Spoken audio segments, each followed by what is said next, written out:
네, 아주 멋진 곳에 오니까 갑자기 또 노래를 하고 싶은데요. 김민수 교수님 노래 해도 될까요? 아, 네, 좋습니다. 네, 우리 다 같이 오동추야 노래 한번 부르고 싶은데요. 네, 그다음 넘어가나요? 네. 네, 여기 왼쪽에 가사가 나와 있습니다. 아시는 분 같이 한번 잠깐 짧게 한번 불러보겠습니다. 오동추야 달이 밝아 오동동이 오동동 술 타령에 오동동이냐 요까지 하겠습니다. 제가 오늘 노래를 부른 이유가 있습니다. 최근에 그 어느 지명이 들어간 노래가 어떤 한 가수의 연금이 됐다는 얘기 들어보셨습니까? 바로 여수 밤바다인데요. 예, 왜 밤바다가 여수에만 있을까요? 그렇지 않습니다. 밤바다는 우리나라가 삼면이 바다이기 때문에 바다를 끼고 있는 곳들은 다 밤바다가 있습니다. 그런데도 불구하고 많은 젊은이들과 많은 사람들의 뇌리 속에 밤바다 하면 가봐야 될 곳이 여수가 됐을까요? 결국은 그 지역을 밤바다의 개념으로 리모델링하고 또 브랜딩화해서 실제 그 지역을 다양한 형태로 경제와 문화의 또 제2의 부흥을 만들었던 것이 또 그런 노래가 되지 않았을까요? 마찬가지로 1950년대, 60년대, 70년대를 지나오면서 우리나라의 나름대로 지명을 가지고 사실 타령이 있었던 곳이 바로 오동동이라고 하는 곳인데요. 많은 사람들이 이 오동동이 여수 오동도 아니냐 뭐 이런 얘기를 하시는데요. 틀렸습니다. 이 오동동이 바로 경남대학교가 위치해 있는 바로 경남 창원시 마산이라고 하는 지역에서 나왔던 하나의 동네 이름인데요. 그러면 이때 당시에 왜 오동동이라는 노래를 그렇게 만들어서 타령으로 불렀을까요? 그만큼 많은 사람들이 애용하기도 하고 오기도 하고 즐겨했던 지역이기 때문입니다. 왜냐하면 마산이라고 하는 것은 우리나라의 근대화를 이끄는 굉장히 산업의 전초기지였던 곳이 마산이었고 이 지역에 경남대학교가 있습니다. 그런데 그 인근에 창원이라고 하는 지역에 도시가 새롭게 만들어지고 계획도시가 되면서 많은 젊은이들이 그 지역으로 이동합니다. 뿐만 아니라 이제는 다양한 중소기업들이 해외로 다 빠져나갔기 때문에 사실은 산업의 전초기지였던 이 마산이라고 하는 지역이 공동화 현상이 일어납니다. 그러면서 상인들이나 또는 거기에 직장을 가졌던 많은 사람들은 더 이상 설 자리가 없어지게 되었던 것이었죠. 그래서 그 사실은 도시재생이라고 하는 지역의 가장 코어에 그리고 우리나라의 도시재생 1번지라고 닉네임이 붙을 정도로 재생 사업을 많이 쏟아붓고 있는 지역이 바로 마산이라고 하는 곳입니다. 그런데 경남대학교는 그러면 그곳에 있으면서 어떻게 지역하고 밀착하며 행복하게 이 긴 인생을 살아가야 될 것인가 이 고민을 사실은 하지 않을 수 없었던 곳이었습니다. 그래서 경남대학교야말로 지역 밀착형 대학이 될 수밖에 없었고요. 경남대학교 학생이 약 1만 2천 명 정도 됩니다. 그중에 약 80%가 경남에서 옵니다.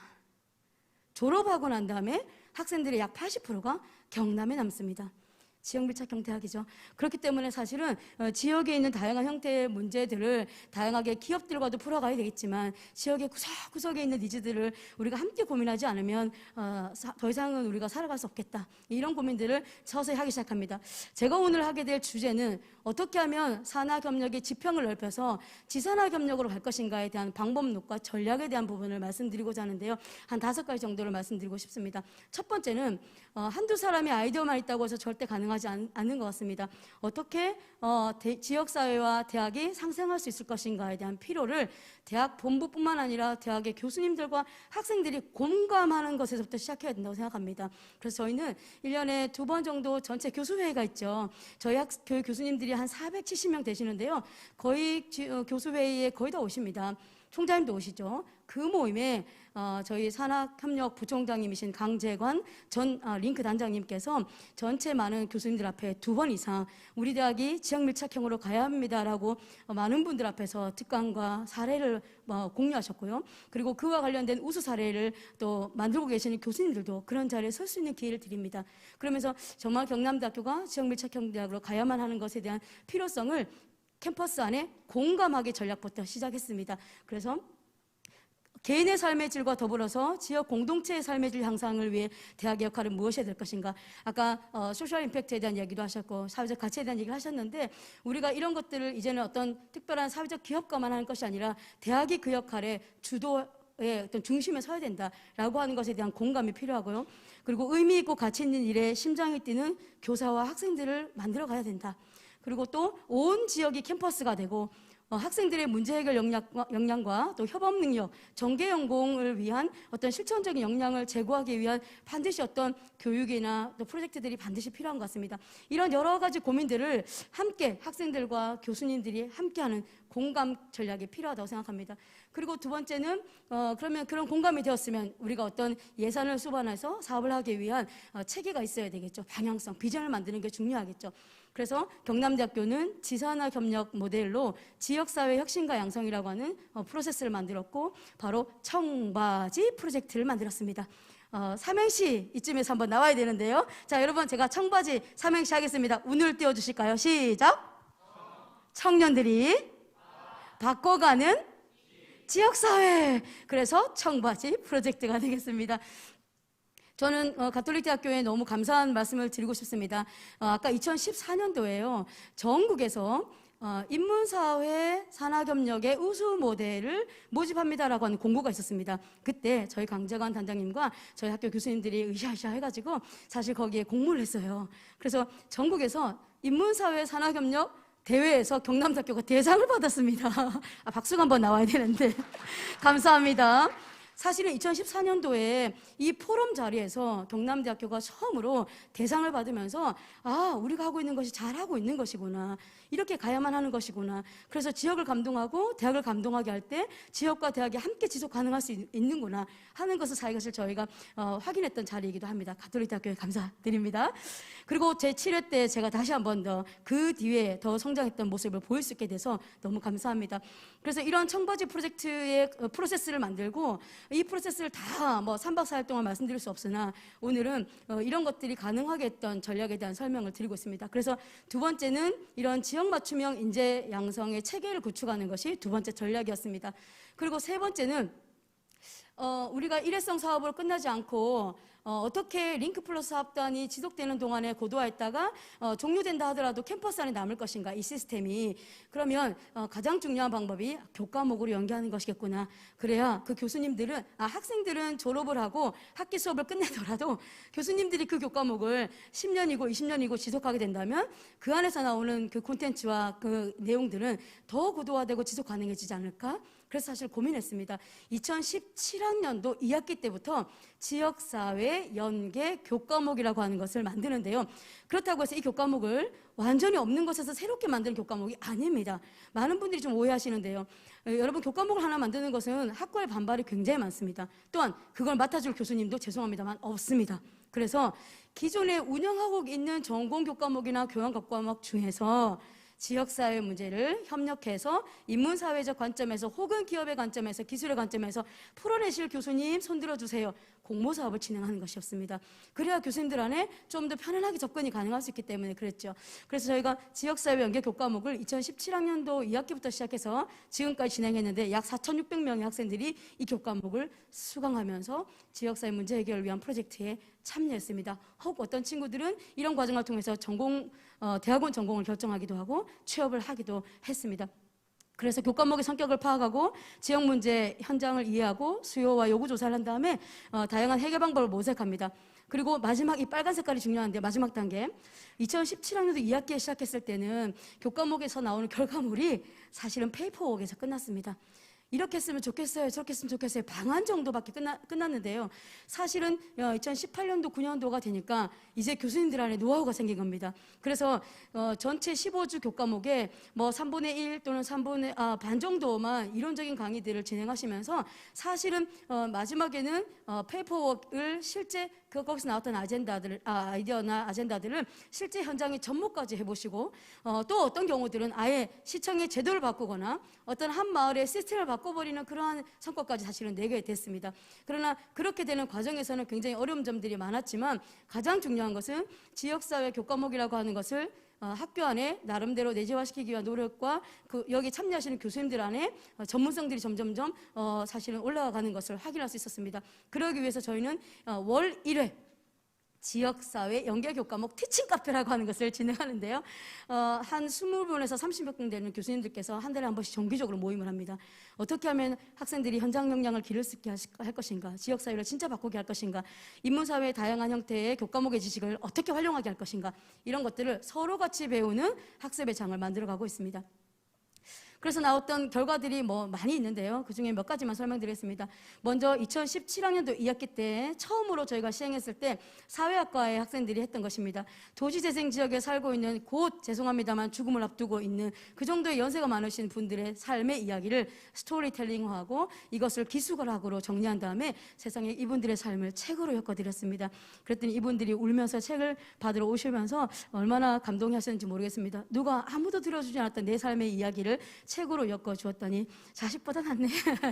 조금 더 제가 과장해서요. 그래서 그 자식들, 그 자녀들도 함께 와서 너무 감사하다는 얘기를 좀 전해드렸습니다.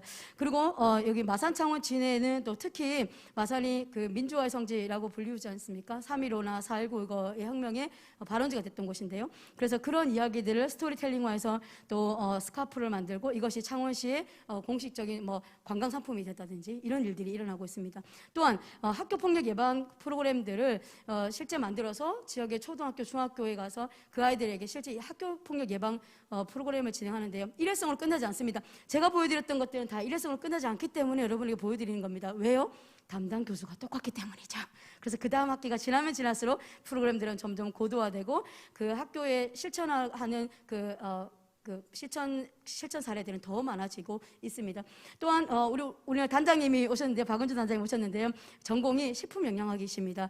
그 학과에서 우리 경남에 있는 그 지역의 아이들과 수유부들 다양한 대상들에게 영양 실태 조사를 했더니 세상에 경남의 아동 비만율이 전국에 1위를 합니다.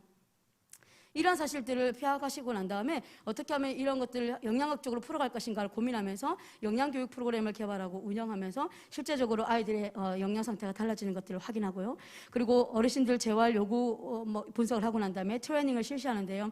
이것도 몇 년간 하다 보니까 너무 이제 관심도가 높아졌는데 올해는 코로나 때문에 어떻게 재활 프로그램을 합니까? 그래서 학생들과 교수님들이 온라인 콘텐츠를 만들어서 노인들에게 또 재활이 필요한 곳에 지금 보내드리고 이분들이 온라인을 통해서 영상을 통해서 실제적으로 이런 운동을 하고 계십니다. 또한 도시재개발 지역에 필요한 청소년들을 위한 교육 콘텐츠를 만들어서 운영하면서 실제 초등학교와 연계하고 중학교랑 연계해서 그 지역의 마을 교육은 누가 만든? 경남대학교 학생들이 만든 교육 콘텐츠를 가지고 3년째 교육을 하고 있습니다. 네. 이런 것들이 사실은 교과목을 통해서 시작이 됐다가요. 첫 해에는 이런 성과를 잘 내지 못합니다. 대충 아이디어 정도로 냈다가 그 다음에가 되고 혹은 프로젝트는 끝났지만 교과목은 끝났지만 이것이 그 다음 프로세스인 리빙랩 프로젝트로 연결될 때 이것이 꽃을 피우는 것을 확인했습니다. 그래서 네 번째 저희의 전략은 지속가능한 지역사회 혁신 리빙랩 모델을 만들고 이것을 추진하고 실천하는 것인데요. 저희가 마을로 가서 주민들을 만나고 시청 관계자들 만날 때마다 도대체 프로젝트, 리빙랩 프로젝트가 뭐냐고 자꾸 물어요. 그래서 제가 이제 가이드북도 드리고 매뉴얼도 드렸으나 너무 어렵대요. 그래서 이참에 그냥 모델 하나 만들어 보자. 그래서 좋게 그냥 쉽게 이렇게 만들었습니다. 어떻게 해요? 함께 넓게 깊게 오래. 함께 넓게 깊게 오래. 어떤 해결하고 싶은 문제가 있다면 그것에 관심 있는 사람들이 모여주세요. 그게 함께 전략입니다. 상생과 협업의 리빙랩을 만들죠. 두 번째는 다양한 지역 문제를 다양한 각도로 풀어가기 위해서는 반드시 연구를 해야 됩니다. 워크숍도 해야 되고요. 그래서 넓게 전략. 그 다음 그 중에 실천 가능한 것들을 뽑아내는 작업을 해야 돼요. 그런 다음에 주어진 기간 안에 6개월이면 6개월, 1년이면 1년 안에 실제 실행을 해보는 거죠. 그래서 깊게 전략에서는 한두 가지 실제할 수 있는 것들을 중심으로 기획, 운영, 문제 해결을 해봅니다. 많은 리빙랩에 제가 사실 심사도 가보기도 하고 저도 해보기도 하지만 안타까운 지점이 여기였습니다. 함께 넓게 깊게 해서 보통 끝난다는 것이죠. 한 번 정도 하고 신문기사에 내고 영상이 한번 뉴스에 나오고 나면 그 다음부터 지속 가능하지 않습니다. 여러분 삶의 문제가 한 번에 끝나는가요? 그렇지 않습니다. 그래서 저희가 고민했던 것이 오래 전략이 필요하겠다. 지속화 전략. 그래서 그 어떤 문제가 마지막까지 해결될 수 있도록 하는 팀을 만들거나 예산을 더 수반하거나 제도를 바꾸거나 하는 오래 전략까지. 그래서 저희가 하고 있는 지역사회 문제 해결, 인문사회 영역에서 특히 함께하고 있는 그 리빙랩 과제의 모델은 바로 UOK 경남대학교의 슬로건입니다. UOK Sustainable Living Lab 모델이라고 해서 UOK's Living Lab이라고 하는 모델을 만들고 함께 넓게 깊게 오래 전략으로 프로젝트를 진행하고 있습니다. 그래서 대표적인 것 중에 하나가 창원시에서 하고 있는 으뜸 마을 만들기 지원 사업의 아예 모토와 방향을 바꿔버렸습니다. 처음에는 예산을 마을마다 500만 원씩, 1000만 원씩을 주다가 나중에는 더 이상 교육도 일어나지 않고 컨설팅도 일어나지 않았는데 경남대학교와 함께 협업하면서 3년 동안 진행하고 있는데요.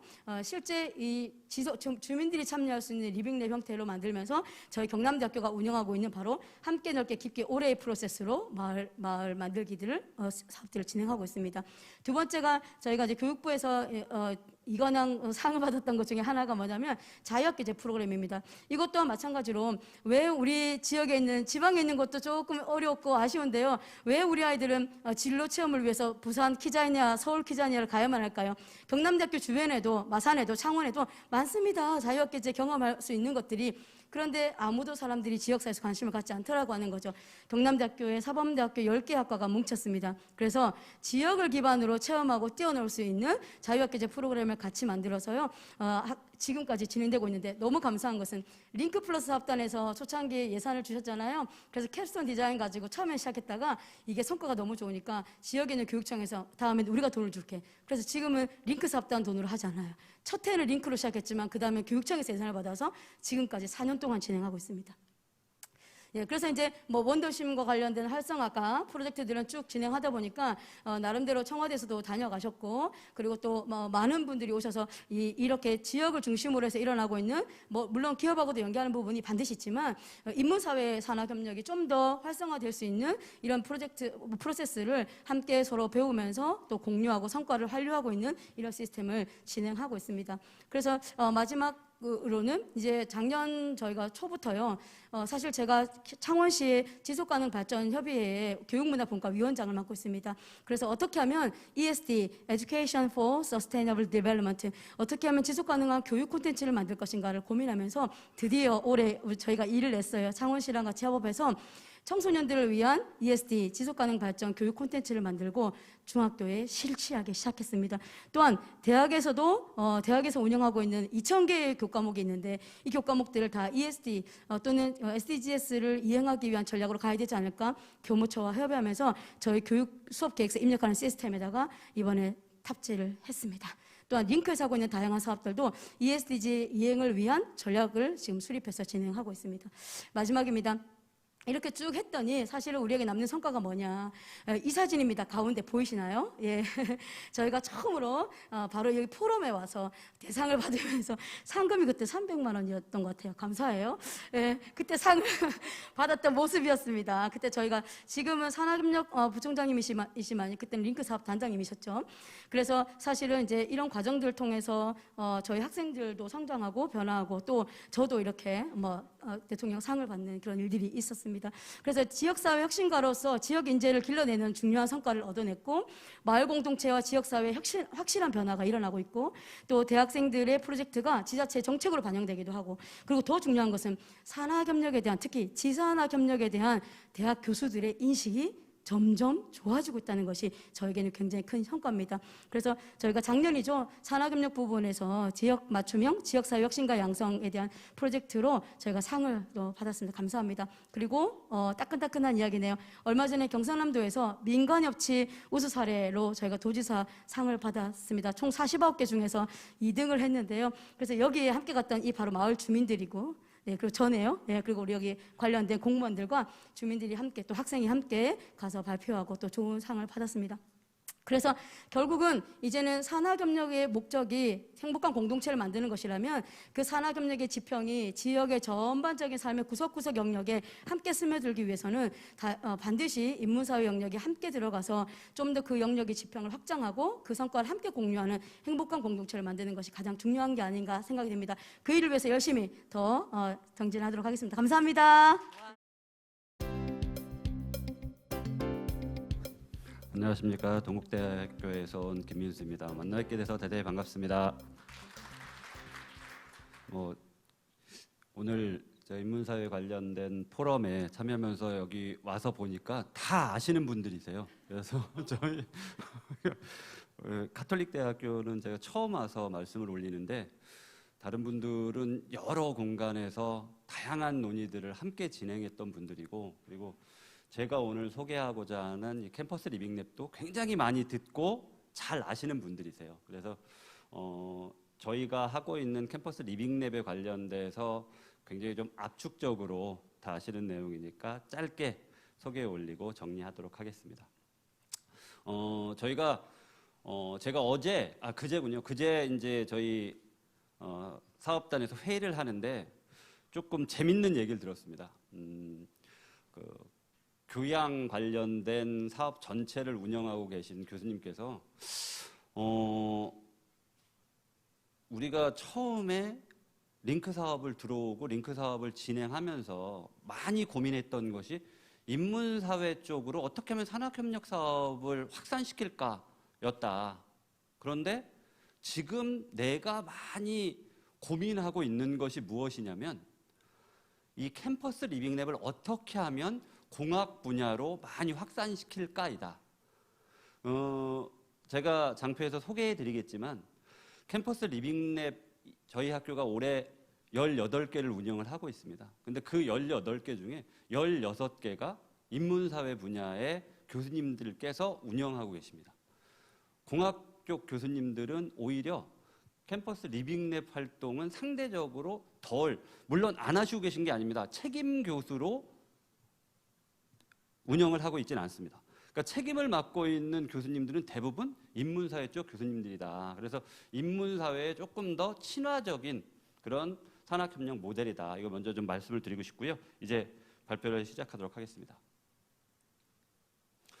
저희가 2016년도 링크 사업에서 링크 플러스 사업으로 이제 넘어가면서 고민했던 것이 새로운 링크 플러스 사업에서 핵심이 되어야 할 것이 무엇인가였습니다. 그때 저희가 대학이 어떤 식으로 변화하고 있고 산학협력의 중심은 무엇이 될까를 고민했습니다. 그때 과거의 대학이 지식을 만들고 그것을 확산하고 하는 것에 초점을 맞추어 가고 있었다면 현재 대학은 사회혁신의 주체로 사회 가치를 만들어내는 대학이 대학 역할의 본연의 모습이 아닌가 이런 논의들이 많이 진행이 됐었고요. 그리고 산학협력도 저희가 산학협력 사업을 하면서 지역의 중소기업들을 많이 강하게 만들어서 지역을 발전시키는 산학협력을 해야겠다라고 생각을 했는데 그러려면 산과 학만 모여서는 산학협력의 성과들이 제대로 만들어지지 않는구나. 지자체도 있어야 되고 그리고 지역 주민들도 좀 관심을 가져줘야 되고 연구기관들도 같이 붙여야 되는구나. 그렇지 않으면 우리가 얻어내고 싶은 우리가 만들어내고 싶은 지역 발전은 지역 산학협력의 성과들은 만들어지기가 힘들구나. 그래서 지역 산학협력의 생태계는 과거에 산과 학 중심이었다면 그렇지 않고 이제는 지자체도 관심을 갖고 지역 주민이나 지역의 시민단체 그리고 연구기관들이나 지역 기업들이 같이 뭉쳐야 우리가 원하는 산학협력의 성과들이 만들어지는구나 이렇게 결론을 내렸습니다. 그래서 대학의 역할도 변화하고 있고 그리고 대학의 산학협력도 변화하고 있는 이런 상황 속에서 그럼 우리가 어떤 것을 중심으로 산학협력의 모델을 갖고 가야 될까 고민을 하고 있었고 그리고 2016년도에 그래서 저희가 링크플러스 들어오면서 최초로 리빙랩이라는 플랫폼을 저희 계획서에 넣게 됐습니다. 그랬는데 그 뒤에 링크플러스 사업이 저렇게 지역사회 혁신에 방점을 두시면서 이렇게 모델들을 만들어내시더라고요. 그래서 지금은 저희 학교뿐만 아니라 링크플러스 사업을 하는 많은 학교들이 저 리빙랩 사업을 같이 운영을 하시고 계십니다. 그래서 저희가 정성평가지표에 링크플러스 사업이 정성평가지표에 지역과의 혁신 실적도 넣고 그 다음에 RCC도 중요하게 생각을 하시고 ESI도 중요하게 생각을 하시면서 많은 대학들이 리빙랩을 주요한 산학협력 모델로 지금 운영을 하고 계십니다. 저희는 이 리빙랩을 처음에 운영을 하면서 그러면 리빙랩을 한국어로 번역하면 어떤 게 제일 어울릴까 고민을 많이 했습니다. 그래서 저희가 이제 리빙랩을 주민들이나 아니면 지자체에 소개할 때 뭐라고 많이 말씀을 드리냐면 생활 현장 실험실이다 이렇게 말씀을 많이 드립니다. 생활에서 벌어지고 있는 다양한 문제를 생활에서 어려움을 겪으시는 분들과 대학에 계신 선생님들과 학생들이 함께 풀어내고 그것을 지자체분들과 기업분들이 해결할 수 있는 솔루션을 만들어주는, 그래서 문제를 함께 발굴하고 함께 해결 방안을 찾는 실험을 끊임없이 하는 거예요 라고 설명을 드립니다. 과거에 기술 개발이나 혹은 뭐 사업에서 나오는 대부분의 성과들이 결과 위주였다면 리빙랩의 경우는 과정이 훨씬 더 중요하다 설명을 드리면서 과정을 결과와 동일하게 중요하게 여기고 진행하는 것으로 설명을 많이 드리고 있습니다. 그래서 저런 리빙랩 활동을 이제 저희는 대학 내에 집어넣었는데요. 이렇게 산관학지 상생협력 플랫폼이란 이름으로 리빙랩 활동을 이제 산학협력 활동에 집어넣었습니다. 그래서 저희는 대학의 특장점, 저희 학교가 갖고 있는 서울 캠퍼스의 역량, 그 다음에 고향 캠퍼스의 역량 중점으로 이제 리빙랩 활동들을 진행을 하고 있고요. 그 다음에 추진 체계를 RCC, ICC와 연계해서 운영을 하고 있습니다. 대부분 리빙랩은 RCC, ICC에서 운영을 하고 있고요. 저희 링크 사업단은 지원하는 형태로 운영이 되고 있습니다.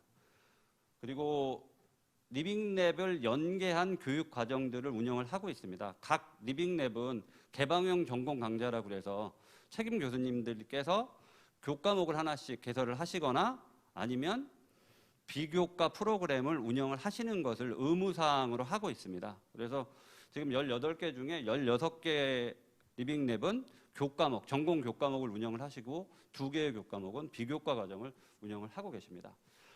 아까 우리 모두의 교수님께서 저희 링크 사업에서 사회혁신 그리고 사회적 가치를 많이 추구를 하고 있지만 부족한 부분들이 있다 말씀을 주셨어요. 그게 이제 민주시민 양성이나 아니면 인권, 그다음에 뭐 이런 것들인데 저희 리빙랩에서는 조금 자랑을 드리자면 지금 조금 부족하다고 말씀드린 내용들을 전부 담고 있습니다. 그래서 타운홀 미팅 리빙랩의 경우는 서울 선관위와 민주시민 교육 프로그램들을 만들어서 운영을 하고 있고 올해도 보드게임을 300개를 만들어서 서울시 선관위에서 지정한 학교에 민주시민 교육 교재로 운영을 하고 이렇게 활용을 하고 있습니다. 근데 그 교재 개발부터 교육까지를 리빙랩 활동으로 운영을 해서 진행을 했었습니다. 그리고 배리어프리 리빙랩 또 다문화 어린이들을 위한 교육교재 개발 리빙랩 이런 것들을 통해서 약자보호나 인권과 관련된 내용들, 사회적 가치들을 만드는 리빙랩들도 많이 운영을 하고 있고 그런 것들이 전부 교육과 연계돼서 교육과정과 정규교과과정, 비교과정과 연계돼서 진행을 하고 있습니다. 이런 것들을 통해서 지역사회가 가지고 있는 문제, 지역산업이 가지고 있는 문제들을 과제로 수행을 하는 형태로 저희가 진행을 하고 있습니다. 그래서 보시면 저희는 어떤 식으로 리빙랩을 운영을 하냐면 최초에 전년도에 리빙랩 공모 아이디어를 합니다. 그래서 학생들이 올해, 그러니까 내년에 이러이러한 문제, 사회 문제 혹은 지역 문제를 리빙랩으로 했으면 좋겠습니다라고 아이디어를 냅니다. 그리고 학기가 시작하기 전에 교수님들께서도 해보고 싶은 리빙랩 주제들을 제시를 하십니다. 그러면 학생들이 낸 아이디어, 그 다음에 교수님들이 내신 아이디어를 묻고요. 그 다음에 지역 주민들에게도 아이디어를 제출해 달라고 합니다. 그래서 시민 해결단이라는 것을 구성을 합니다. 그래서 지역 주민이 낸 아이디어, 그 다음에 학생들이 낸 아이디어, 그리고 교수님들이 주신 과제 이런 것들을 통합을 해서 저희들이 아까 말씀드린 대학의 특장점, 특화 부분과 이렇게 좀 맞는 리빙랩들을 선정을 합니다. 그래서 뭐 저희가 올해는 지금 18개를 운영을 하고 있는데 그렇게 해서 리빙랩을 이제 구성을 합니다. 그래서 시민 해결단과 학생들 합쳐서 이제 문제를 발굴하는 리빙랩이 구성이 되고요. 그 다음에 이렇게 구성된 리빙랩을 운영을 해서 수업과 비교과 교육으로 운영을 해서 아이디어를 발굴합니다. 근데 이 과정 속에서 저희는 이제 공헌에 초점을 맞추는 리빙랩하고 협업에 초점을 맞추는 리빙랩으로 분리를 합니다. 공원은 아까 말씀 주신 대로 저희 학교가 조금 더 많은 역량을 투입을 해서 운영돼야 되는 리빙랩입니다. 그래서 지역의 주민들에게 이렇게 어떤 것들을 요구하지 않고 지자체에게도 요구하지 않고 운영하는 리빙랩이고요. 협업 리빙랩의 경우는 지자체가 대응할 수 있는 어떤 자금이든 인적 이런 자산이든 이런 것들을 같이 해서 운영하는 리빙랩입니다. 그래서 공원 리빙랩과 협업 리빙랩을 이렇게 나누어서 그래서 운영을 하는데 저희가 공원에도 꼭 염두에 두는 게 있습니다. 그게 뭐냐면 지속 가능성입니다. 그 지속 가능성은 저희가 리빙랩 하면서 많이 느꼈던 게 뭐냐면 돈이 없어져도 구조가 없어져도 사람만 남으면 리빙랩은 계속 운영이 될 수 있다. 그래서 저희가 공원활동 리빙랩을 운영을 하면서도 언제나 사람은 계속 갈 수 있도록 운영을 하려고 노력을 합니다. 그래서 올해는 그냥 공원 형태로 저희가 일방적으로 지역에 이렇게 저희 역량을 투여하지만 내년에는 협업할 수 있도록 이렇게 해서 지역 주민들이 오히려 대학을 찾을 수 있는 형태로 가야 한다. 리빙랩은 그렇지 않으면 우리가 그냥 일방적으로 우리의 필요에 의해서 주민들을 찾아가는 것이 아니라 주민이 여기 동국대가 있으니까 동국대에게 이런 것들을 함께 해보자고 해야 돼. 지자체가 저희 여기 동국대가 있으니까 이런 것들을 함께 해보자고 해야 돼. 라는 형태로 운영이 돼야 된다고 생각을 하고 그렇게 운영하기 위해서 저희가 사람을 남기는 리빙랩 중심으로 운영을 하고 있습니다. 그래서 기술 아이디어들을 그렇게 수업과 연계해서 이제 만들어내고 그리고 이제 전문가와 주민들이 회의를 합니다. 예전에는 저희가 리빙랩에 서툴렀을 때는 한 학기 동안 많이 아는 교수님이 한 3번 정도 주민들과 만났습니다. 근데 지금은 최소 10회 이상 만나십니다. 그래서 이 주민들이 어떤 것들이 필요로 하는지를 그냥 진짜 머리가 아니라 가슴으로 이해하실 수 있도록 그래서 이해하지 않고 공감하는 형태로 갈 수 있도록 접촉하시는 이 상황들이 늘어났습니다. 숫자들도 늘어나고 그게 한 번 했을 때, 2번 했을 때 다르고 아까 제 전에 정윤주 교수님 말씀하셨듯이 오래되니까 한 교수님이 여러 번 리빙랩을 활동을 해보니까 이게 많이 만나서 공감해야지 실제로 문제가 해결되는구나. 학생들도 그렇구나를 아시는 거죠. 그래서 자주 만나고 다양하게 의견들을 수렴하시고 합니다. 저의 경우도 제가 집에서 가끔 혼나는데 밤 10시나 11시쯤 돼서 묘령의 여자분이 전화를 하세요. 그래서 막 30분 넘게 아쉬운 소리를 하시다가 전화를 끊어요. 그럼 제 집에서는 밖에서 어떤 일을 하고 다니길래 이 늦은 시간에 저렇게 전화가 와서 그러느냐 이렇게 말씀을 주시는데 그분들이 시민 해결단 분들이십니다. 그래서 저녁에 약주 한잔 하시다가 생각나면 전화를 주세요. 그렇게 서로 공감할 수 있는 상황들이 만들어지는 형태로 리빙랩이 저희 학교 리빙랩이 이제 고도화됐습니다. 그렇게 해서 이렇게 아이디어들이 발굴이 되고 그러면 그걸 이제 시제품을 한번 만들어 봅니다. 최소 기능 제품이라고 해서 학생들이 먼저 주민들이 원하는 해결을 담은 제품을 조금 만들어 봅니다. 그게 기술적인 제품일 수도 있고 제도일 수도 있고 서비스일 수도 있고 타운홀 미팅 같은 경우는 조례도 만들어냅니다. 그래서 저희가 고양시에 조례도 2개 만들었습니다. 그게 원하는 형태의 최소 기능을 담은 무엇인가를 만들어 봅니다. 그래서 그걸 주민들에게 보여드립니다. 우리가 이렇게 만들었습니다. 서비스를 이렇게 만들었고 제품도 이렇게 만들어봤고 조례도 이렇게 구성해봤는데 어떠세요? 토론을 벌이고 그 내용을 가지고 이제 지자체를 만납니다. 저희가 학생들이랑 같이 어린이 안전구역 관련된 지도를 만들었습니다. 뭐뭐뭐가 들어갔으면 참 좋겠습니다. 만들었는데 그 지도를 솔루션을 지자체에 보여드리면 지자체는 한 부서에서 그 문제를 해결할 답을 줄 수 없습니다. 다양한 부서가 함께 참여해야 답을 줄 수 있습니다. 그러면 학생들이 그걸 익힙니다. 이거는 도로교통과에 가야 되고 이거는 철도팀에 가야 되고 이거는 시설을 관리하는 데에 가야 되고 이런 것들을 이해하고 그리고 지자체에서 그것들을 다 확인을 했는데 지자체에선 이건 우리 관할이 아니고 경찰서에 가서 답변을 드려야 한다고 얘기를 듣습니다. 그러면 학생들이 또 경찰서에 가서 요 문제들을 해결할 우리가 솔루션을 제공하려고 하는데 이러이러한 법적 제도적 문제가 있고 이런 것들을 해결하기 위해선 경찰서에 가서 문제 가능한 해결이 가능한지를 듣고 오라고 하는데 이런 것들 일련의 과정들을 습득하게 됩니다. 그래서 학생들이 자기가 만들어낸 솔루션이 어떠한 절차나 어떠한 규정과 어떠한 법들의 제한을 받고 있고 그것들을 다 지나야 자신의 솔루션이 사업화될 수 있거나 상업화될 수 있다는 것들도 이해하게 됩니다. 그래서 일련의 과정을 저 시제품을 개발하면서 배우게 됩니다. 그래서 처음에 리빙랩을 주민과 함께 학생들이 만들고 그 만든 걸 어떻게 해결할까를 아이디어들을 짜내고 그래서 만들어낸 무엇인가를 상품화하거나 사업화하려면 어떤 단계들을 거치는가를 학생들이 공부하는 그런 형태로 저희가 캠퍼스 리빙랩을 운영을 하고 있습니다. 그래서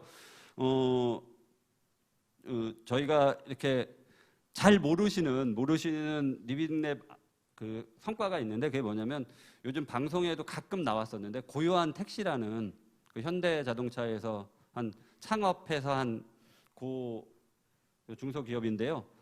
이 친구들이 처음에 리빙랩 아이디어 공모전에 자신들의 아이디어를 제출을 했습니다. 근데 그때는 그렇게 좋은 평가는 받지 못했습니다. 그때는 대부분의 분들이 굉장히 좋은데 그걸 그렇게 하지 말고 장애를 가지신 분들만 위한 택시가 아니라 택시 타서 장애를 가지신 분도 있지만 나는 기사분하고 말하기가 귀찮아. 그러니까 말하기 싫어. 라는 사람들을 위한 그런 택시를 만들면 더 좋지 않겠어? 그러니까 꼭 장애를 가지신 분들을 위한 택시가 아니라 그냥 탔는데 혼자만 있고 싶은 사람들을 위한 그런 택시로 솔루션을 개발하면 훨씬 더 많은 택시 회사에서 그것들을 차용할 것 같고 그러면 더 니들이 사업하는데 좋지 않겠어? 라는 아이디어들을 많이 주셨는데 이 친구들은 그냥 저는 사회적 가치가 더 중요해요. 라는 고집을 세워서 그쪽으로 밀고 나갔고 지금은 굉장히 좋은 성과를 냈습니다. 근데 어쨌든 그렇게 리빙랩을 통해서 저런 일련의 과정을 통해서 취업도 되고 창업도 되는 성과들을 많이 만들어냈습니다. 올해의 경우 보면 저희가 이제 18개를 이렇게 리빙랩을 운영을 하고 있는데요. 보시면 아시겠지만 저희가 정말 많은 전공에 정말 다양한 리빙랩을 운영을 하고 있습니다. 근데 저희가 2016년부터 지금 5년간 평균 10개 넘는 리빙랩들을 운영을 하고 있어서 저희 학교가 자랑하고 싶은 건 뭐냐면 저희 학교는 대부분의 지금 사회에서 벌어지고 있는 리빙랩은 다 한 번씩 경험을 해봤습니다. 그래서 교수님들이 그 분야, 그러니까 리빙랩으로 사회적 가치를 창출하는 그 분야에 전부 전문가들이 한 분씩은 있다. 그래서 어떤 분야든 동국대학교에게 리빙랩 이런 거 어떻게 하면 좋겠어요? 라고 문의를 주시면 답변을 해주실 교수님을 보유하고 있다. 그래서 이런 것들을 좀 자랑을 하고 싶고요. 그래서 올해도 18개를 운영을 하고 있는데 인문사회 리빙랩 요 지금 추이를 보시면 아시겠지만 처음에 2016년도에는 6개가 인문사회였습니다. 근데 지금은 올해는 18개 전체가 인문사회 분야로 지금 구성이 되어 있습니다. 그래서 이게 인문사회 쪽 리빙랩이 지금 너무 많아서 공학으로 확산시켜야겠다 이렇게 우려를 하고 있는 상황입니다. 저희 이 리빙랩에 좀 자랑을 하면요. 저희는 최종 수요자를 기반으로 하는 교육을 한다. 네, 그래서 과거에는 수요자 기반으로 교육을 진행을 했지만 이젠 최종 수요자를 기반으로 교육을 하기 때문에 학생들이 실제로 과정 속에서 최종 수요자가 원하는 솔루션에 더 초점을 맞추는 교육을 추진할 수 있습니다. 그리고 리빙랩은 좋은 게 프로그램들에 따라서 어떠한 교육 방법도 다 사용해 볼 수 있다는 겁니다. 그래서 뭐 그게 어드벤처 디자인이 됐든 아니면 클래스 셀링이 됐든 아니면 PBL이 됐든 다양한 형태의 리빙랩 교육 방법을 리빙랩은 사용할 수 있다. 그리고 리빙랩은 하나로 운영될 수도 있지만 다양한 형태의 리빙랩들이 서로 합쳐져서 메가 리빙랩 형태로 시너지도 창출할 수 있습니다. 아까 18개의 리빙랩이 있지만 그 리빙랩이 이 이후로 가면 두세 개가 합쳐져서 메가 형태의 리빙랩으로 운영되는 경우도 만들어집니다. 그래서 리빙랩은 이렇게 교육적으로도 그리고 사회 혁신을 위한 방법이지만 교육적으로도 굉장히 유용한 형태이다. 말씀드리고 싶고요. 사례를 간단하게만 말씀을 드리겠습니다. 저희가 그 필동 주민들하고 상인회하고 해서 미세먼지 해결, 그 다음에 지역에 있는 안전 구역 만드는 거 이런 것들을 같이 진행을 해서 필동 안전 리빙랩이라는 이름으로 진행을 해서 저렇게 주민들이 원하는 솔루션을 만들어냈었고요. 요건 이제 주민들이 원하는 내용들을 발굴한 겁니다. 근데 보시면 알겠지만 어떤 건 기술로 해결해야 되고 어떤 건 제도나 문화로 해결해야 하는 것들이 포함되어 있습니다. 그리고 이제 범죄 예방 리빙랩의 경우는 이렇게 저희가 중부경찰서하고 그다음에 경찰행정과 학생들하고 지역 주민들이 같이 만든 건데요. 이게 이제 저희가 아이디어들을 학생들이 낸 아이디어는 저 파란색 지금 불빛들 보이시지 않습니까? 저게 안쪽에 들어가면 그러니까 학생들이 겁내하고 지역 주민들이 겁내하는 건 골목 안에 누군가가 있으면 갑자기 튀어나오면 너무 무서워였습니다. 그래서 저기 지금 이렇게 조금 희미하게 보이는 저기는 색깔이 노란색입니다. 노란색은 안쪽에 사람이 있다는 걸 표시합니다. 그래서 이렇게 색깔들을 좀 변하게 해서 바닥 등은 밝게만 하지만 색깔을 변화를 주어서 그래서 학생들이 그리고 지역 주민들이 조금 안전하게 통행할 수 있도록 그래서 골목 안에서 누가 튀어나오면 튀어나오기 전에 안쪽에 사람이 있네 이걸 알 수 있도록 개발한 제품입니다. 이제 베리어 프리 리빙랩은 저희가 장애를 가지신 분, 그러니까 지금은 시각장애인, 청각장애인 중심으로 베리어 프리 리빙랩이 진행이 되고 있는데요. 그러니까 시각장애인이나 청각장애인들이 요즘은 영화는 다 보십니다.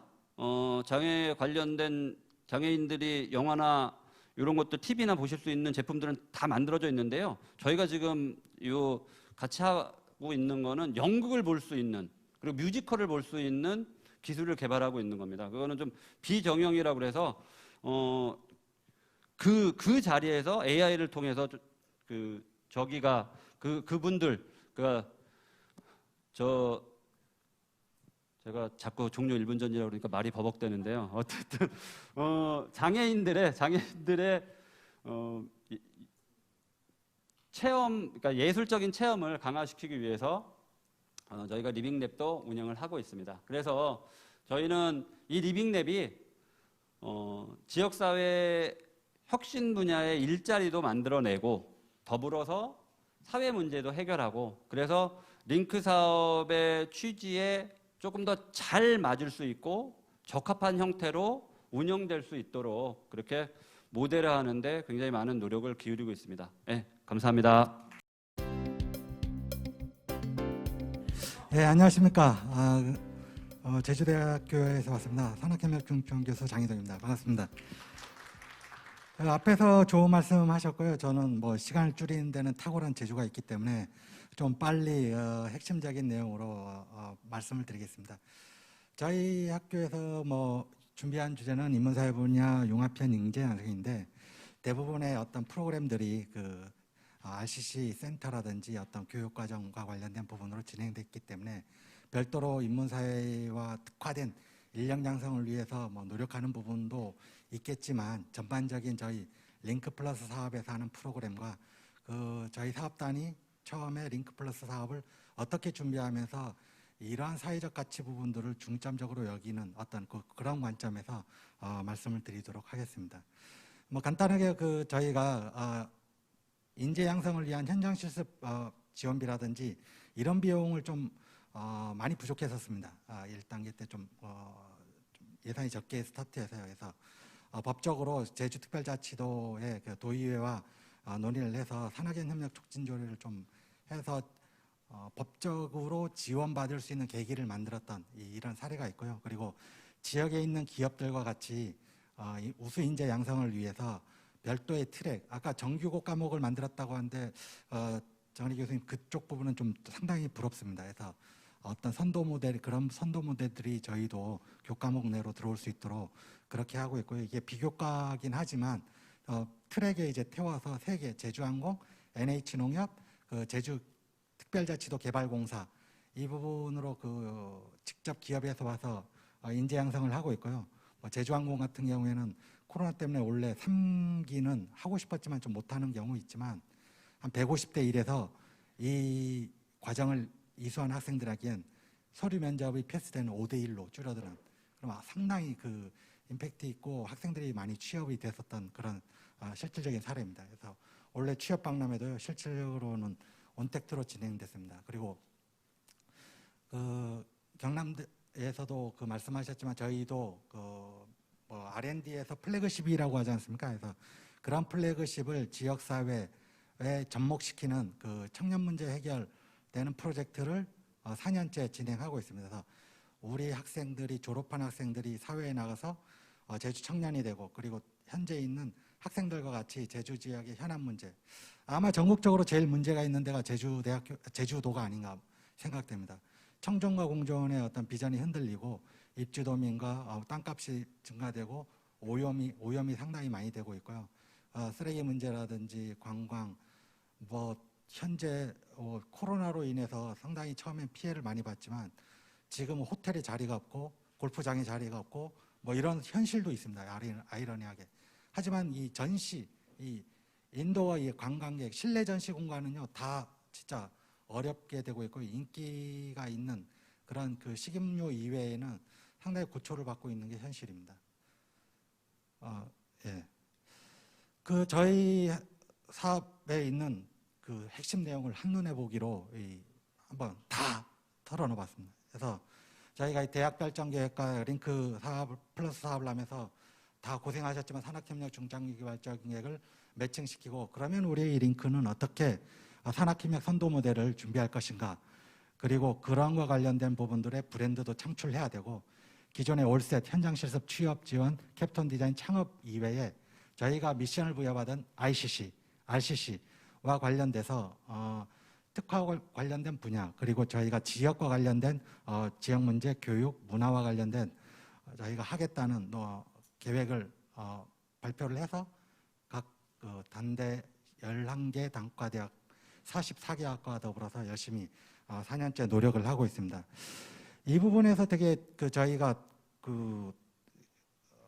산학협력의 측정과 관련된 부분들에 지역공헌이 들어가면서 어떻게 하면은 ESI 어떤 지역사회 상생 공헌 지수를 할까 되게 많이 고민을 했고, 그 부분들이 2단계로 고도화되면서 노력을 했는데요. 좋은 평가를 받았던 부분들이 아마 이쪽 부분이 아닌가 저 자체적으로는 생각하고 있습니다. 그래서 산업 관점의 편익과 사회 관점의 편익, 대학 관점의 편익을 각각 1대1로 두면서 이 세 가지의 관점들을 밸런스를 맞추려고 노력을 했는데 1단계를 들여다보고 봐보니 정말 이게 되게 어려웠던 부분이다 생각돼서, 이 사회적 가치의 부분들은 어떤 산업적 가치에 발전될 때 저희가 지표를 조금 잘못 뽑았나 뭐 이런 고민들도 있었고요. 그 부분들을 다시 한번 고민을 더 하고 학교 내 교수님과 사회 전문가들과 더불어서 산업적 가치의 창출과 대학적 가치의 창출, 사회적 가치의 창출의 성과 부분들을 다시 한번 재정립해서 좀 어떤 성과 부분들을 다시 한번 도출 나열해 봤습니다. 자, 이제부터 지역사회와 관련된 부분입니다. 제주에는 120여 개의 그 센터, 제주특별자치도 산하 기관들이 있습니다. 근데 저희는 정말 잉크 플러스 사업을 하면서 운이 좋은 건지 제주도에는 다 저희 겁니다. 예. 제주도에는 다 저희와 관련된 협업을 하는, 이미 기존에 협업을 했던 기관들도 있고요.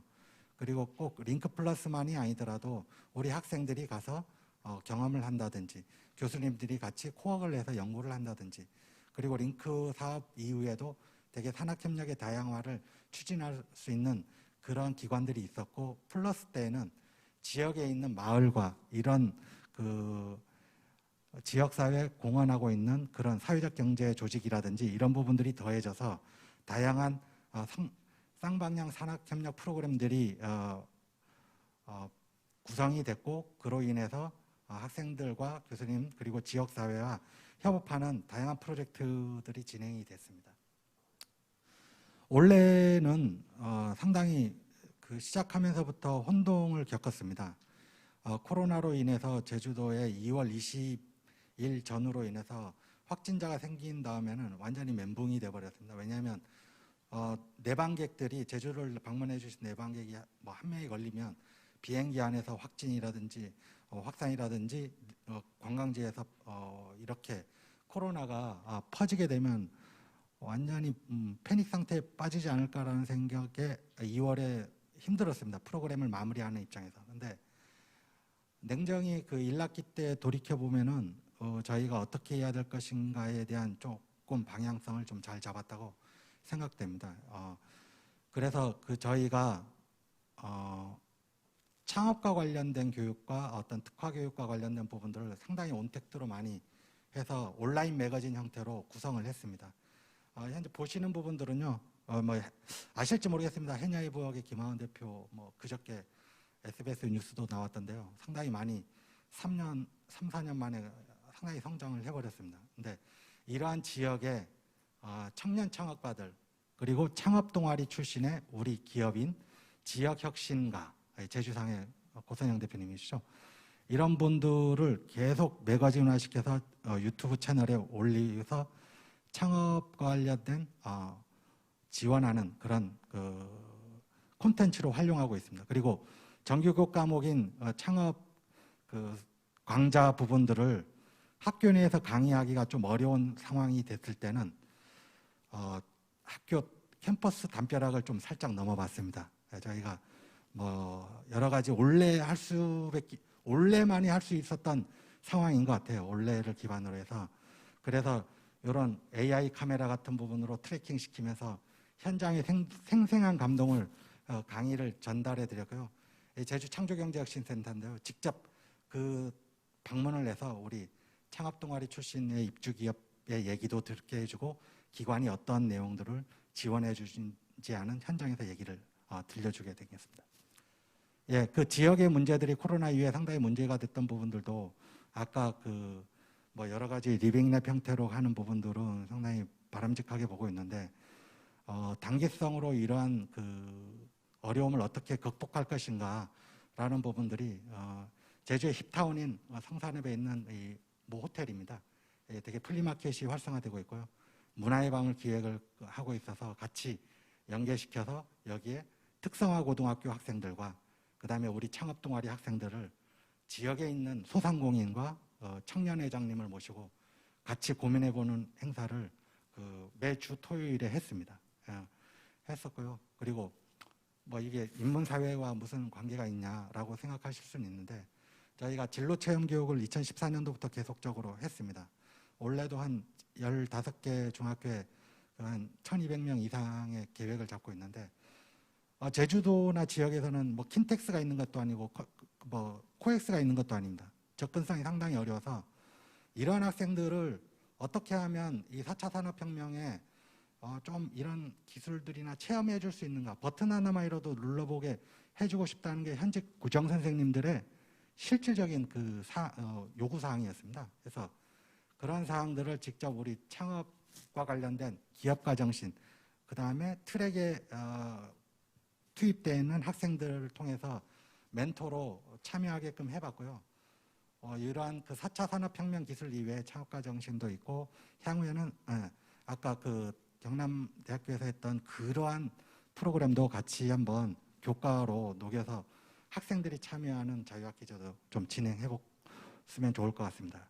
호남제주권에서는요, 그 인문사회 예술전공 학생들이 4차 산업에 좀 약간의 그 접근성이 떨어진 학생들이 연합해서 지역 예산을 거쳐서 이 학생들이 작년 엑스포에 이렇게 결과 발표를 했습니다. 그리고 이 지역의 우수한 학생들을 CES 라스베가스에 데려갔습니다. 상당히 부럽지 않습니까? 저도 CES는 한 번도 못 가봤는데 그 다음에 스탠포드와 그 어디 인텔 뭐 이런 데 데려갔는데 이 보고서를 보면서 정말 저도 열심히 하면 이런 데 갈 수 있지 않을까라는 생각에 좀 다음에 더 열심히 해보려고 하고 있습니다.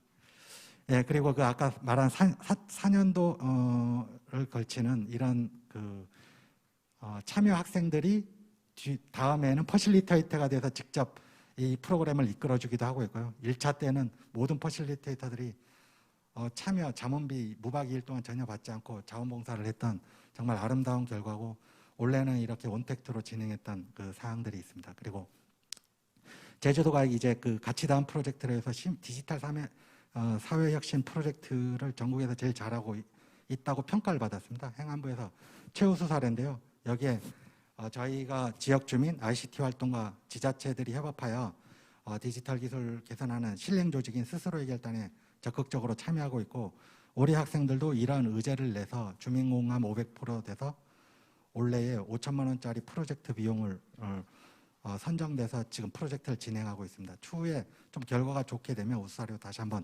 공유하도록 하겠습니다. 그리고 디지털 사회혁신 아이디어 경진대회를 전국에 해서 요 기관들 제주 테크노파크, 그 다음에 제주 산업융합원, 더큰네일센터, 제주 국제자유도시 센터, 그 다음에 다양한 JPD 3다수 소통협력센터 기업까지 있는데요.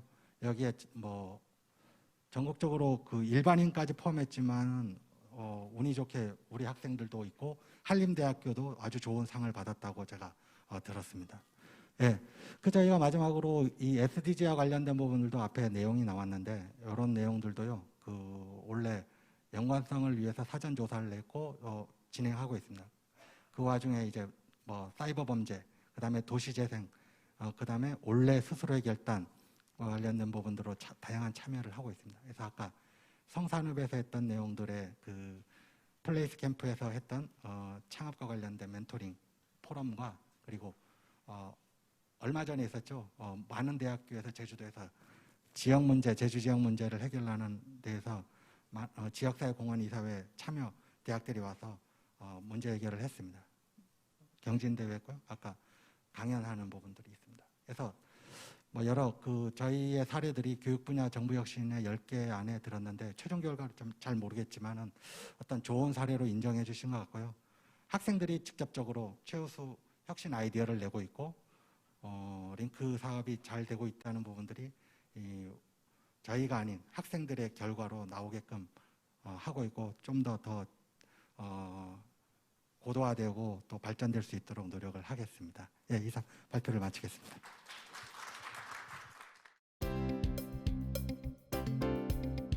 반갑습니다. 가톨릭대학교 사회혁신센터 그리고 사회혁신융복합 전공을 담당하고 있는 김승균입니다. 오늘 저는 사회혁신 캠퍼스 전략과 사회협력의 실천이라는 제목으로 좀 여러분들과 몇 가지 좀 얘기를 나누면서 제 발표를 좀 마치려고 하는데요. 가톨릭대학교가 왜 사회혁신을 어떤 학교의 DNA로 삼아야 하냐라고 얘기를 한다면, 모든 학교들이 마찬가지겠지만 이제 건학 이념 그리고 교육 이념이라는 게 있는데, 저희 학교는 인간 존중의 대학이 건학 이념이고, 그리고 가톨릭 정신의 바탕을 둔 진리 사랑 봉사가 바로 저희의 교육 이념입니다. 이런 것들을 담아서 저희가 그 링크 플러스의 RCC 중에 하나로 사회혁신 세타를 저희가 설립을 했고요.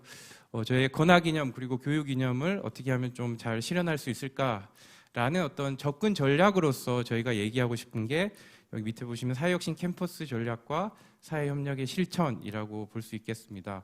핵심적인 가치는 창의적인 사고, 그리고 다학제, 그리고 여러 섹터 간의 협업, 그리고 솔루션들을 공동 창조하는 이런 것들을 저희가 가치관으로 두면서 접근을 하고 있습니다.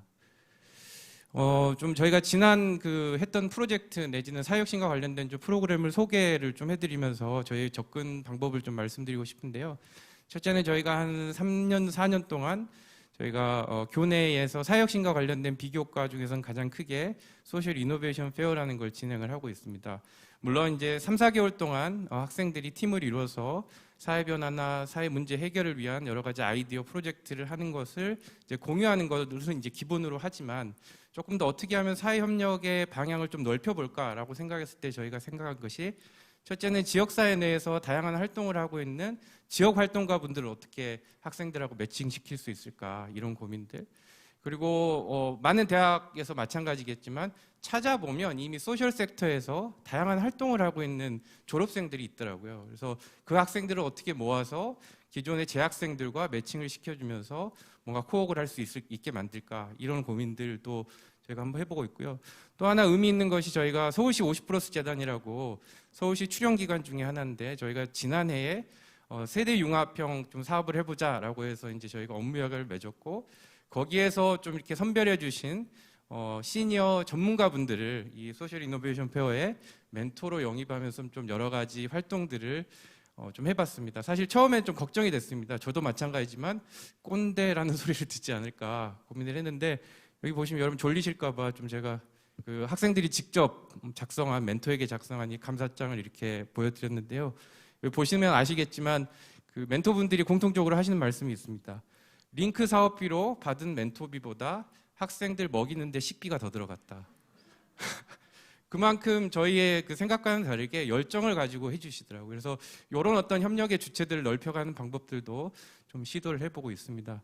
그리고 이제 교과에서는 저희가 이제 1학기에 사회혁신 융복합 전공을 신설했습니다. 창업대학 아래에. 물론 이제 경남대 사례나 이렇게 보면은 교과 연계 교과를 만드는 접근도 있지만 저희의 접근이 이제 먼저는 사회혁신 융복합 전공을 만들었고요. 그 사회혁신 융복합 전공 안에 좀 특별하게 저희가 한 3가지 트랙을 만들어서 예를 들면 소셜 리빙랩 트랙, 그리고 소셜 벤처 트랙, 도시재생 트랙 이렇게 만들어서 이론과 캡스톤 디자인을 좀 연결을 해서 한 명의 담당 교수가 그 프로젝트를 좀 관장하는, 그래서 별도로 수강 신청도 받고 운영하는 이런 시스템을 좀 이렇게 가동을 하고 있습니다. 그리고 어떤 컨텐츠를 채울까 이런 고민을 할 때 저희가 또 먼저 이렇게 접근한 것이 바로 이제 저희 학교가 소재에 있는 부천시와 어떻게 협력을 해서 부천시의 문제를 받아서 우리가 그 교과나 비교과에 녹일까라는 고민을 했었고요. 그래서 민가나 거버넌스라는 걸 저희가 개최를 해서 저희 학교에서 가장 좋은 공간인 귀빈 접견실에 저희 시장님을 모셔서 여러 가지 좀 다양한 논의들을 하면서 이런 컨텐츠들을 채우는 논의를 했고요. 그리고 아까 말씀드린 그 교과, 그러니까 사회혁신 융복합 전공의 여러 교과들을 또 하나 또 감사하게도 저희가 고용노동부와 그리고 사회적기업진흥원에서 주관하는 사회적경제 선도대학에 올해 이제 선정이 됐습니다. 전국에서 4개 대학이 선정이 됐는데 이 프로그램과 저희 융복합 전공을 이 프로그램에 융복합 전공을 탑재해서 좀 별도로 학생들을 모집하고 여러 가지 다양한 실험들을 해봤습니다. 그래서 앞서 뭐 동국대에서도 얘기하시고 여러 그 대학에서 말씀하셨기 때문에 리빙랩에 대한 뭐 구체적인 얘기는 하지 않고요. 하나 저희가 좀 중점적으로 추진한 것 중에 하나가 보시면 각 주제별로 좀 다양한 협력의 주체들을 모으려고 노력했습니다. 그래서 활동가 코디네이터라는 이름으로 각 주제에 조금 적합한 활동가 선생님들을 각 그 팀의 멘토, 활동가 코디네이터라는 이름으로 또 매칭을 했고 담당 부서도 저희가 좀 이렇게 지정을 해줘서 여러분들이 학생들이 이 프로젝트를 할 때 무조건 이 담당 부서를 한 번 정도는 찾아가 봐라 이렇게 해서 좀 독려하기도 했고요. 그리고 또 저희 전공의 교수님들이 직접 또 멘토로 참여해서 다양한 프로젝트를 진행을 했습니다. 뭐 프로젝트 사례들은 좀 여러분이 참고해서 보시면 될 것 같고요. 저희 스스로 좀 의미 있는 실험 중에 하나가 이런 겁니다. 물론 여기에 있는 뭐 학생들의 피드백은 뭐 당연한 거지만 저희가 좀 시도했던 것 중에 하나는 고용노동부 사업으로 이렇게 좀 추진을 하다 보니까 저희가 좀 장학금을 만들 수 있었고 이 장학금을 지급하는 과정에 있어서 저희가 장학금의 한 절반의 액수를 부천페이라는 지역 화폐로 저희가 지급하는 좀 시도를 해봤습니다. 근데 여러분이 잘 아시겠지만 링크 사업으로는 굉장히 어려운 시도입니다. 그래서 나중에 제가 재연에서도 말씀드리겠지만 이런 것 좀 의미가 있었고요. 두 번째는 뭐 여러 이제 방송 매체나 뭐 이런 걸 통해서 단발성으로 그 학생들이 한 프로젝트의 성과를 얘기하는 것도 중요하지만 저희는 이걸 좀 매체를 통해서 좀 기록하고 좀 제3자의 시선으로 이걸 어떻게 남겨볼까라는 고민을 하는 중에 저희가 한 시사주간지와 좀 그 연계를 해서 각 학생들의 프로젝트를 한 3개 좀 기획 기사로 만들어서 학생들의 인터뷰도 싣고 이러면서 좀 이렇게 이런 노력들을 해봤는데요. 이건 저는 이제 홍보의 접근보다는 아까 우리 정훈이 교수님께서 말씀하셨지만 학생들이 어떻게 스스로 체인지 메이커로서 자긍심을 가질까라고 했을 때 이건 굉장히 좀 좋은 활용 방법이고, 라준영 교수님께서 말씀하신 것처럼 홍보 커뮤니케이션에 좀 링크 사업도 이런 부분에 있어서 좀 확장되면 좋지 않을까 이런 생각을 해봅니다. 그리고 이제 그런 저희의 그 어떤 성과를 바탕으로 앞으로는 뭐 소셜 리빙넷 같은 경우는 이제 부천시 사경센터, 그리고 도시재생 트랙 같은 경우는 부천시 도시재생센터랑 좀 더 긴밀하게 협력하면서 저희가 프로젝트를 진행할 계획입니다. 이렇게 하다 보니까 저희의 고민은 마찬가지입니다. 많은 교수님들과 마찬가지로 어떻게 그 교과를 만들고 비교과를 만드는 것도 좋지만 어떻게 하면 좀 대학의 교수님들을 좀 저희와 함께 할 수 있는, 소위 말해서 우리 편으로 만들까, 이런 고민을 하는 중에 저희가 이제 기획한 프로그램이 두 가지인데요. 하나는 사회혁신과 대학교육의 미래라는 사회혁신 콜로키움을 저희가 만들어서 오늘 아침에 저희가 정은희 교수님을 모셔서 미니 세미나를 진행을 했는데, 코로나 시대에 대학 교육이 어떻게 바뀌어야 할까라는 고민을 여러 교수님들과 함께 논의해 봅시다라고 해서 이렇게 소규모 세미나를 한번 만들어 본 기획을 했고요. 두 번째는 부천시와 함께 사회혁신 시민대학이라는 걸 또 한번 기획을 해봤습니다. 그래서 포스트 코로나 시대에 각각의 여러 가지 주제, 예를 들면 행정, 기업, 뭐 기본소득, 그리고 문화, 교육, 이런 어떤 분야에서 우리가 어떤 고민을 하고 시민으로서 어떻게 생각을 해야 될지, 어떻게 보면 여러 번 말씀하셨지만 대학의 사회적 책임을 다하기 위한, 포스트 코로나 시대에 대학의 사회적 책임을 다하기 위한 방편 중에 하나로서 저희는 사회혁신 시민대학이라는 걸 만들어서, 여기 보시면 잘 안 보이시겠지만 저희 학교 교수님, 그리고 외부의 전문가, 그리고 저희 학교 교수님이 모데레이팅을 하면서 시민과의 대화를 이끄는, 이런 식으로 저희가 좀 부천시와 함께 협업하면서 이걸 좀 확장하는 그런 노력을 했습니다.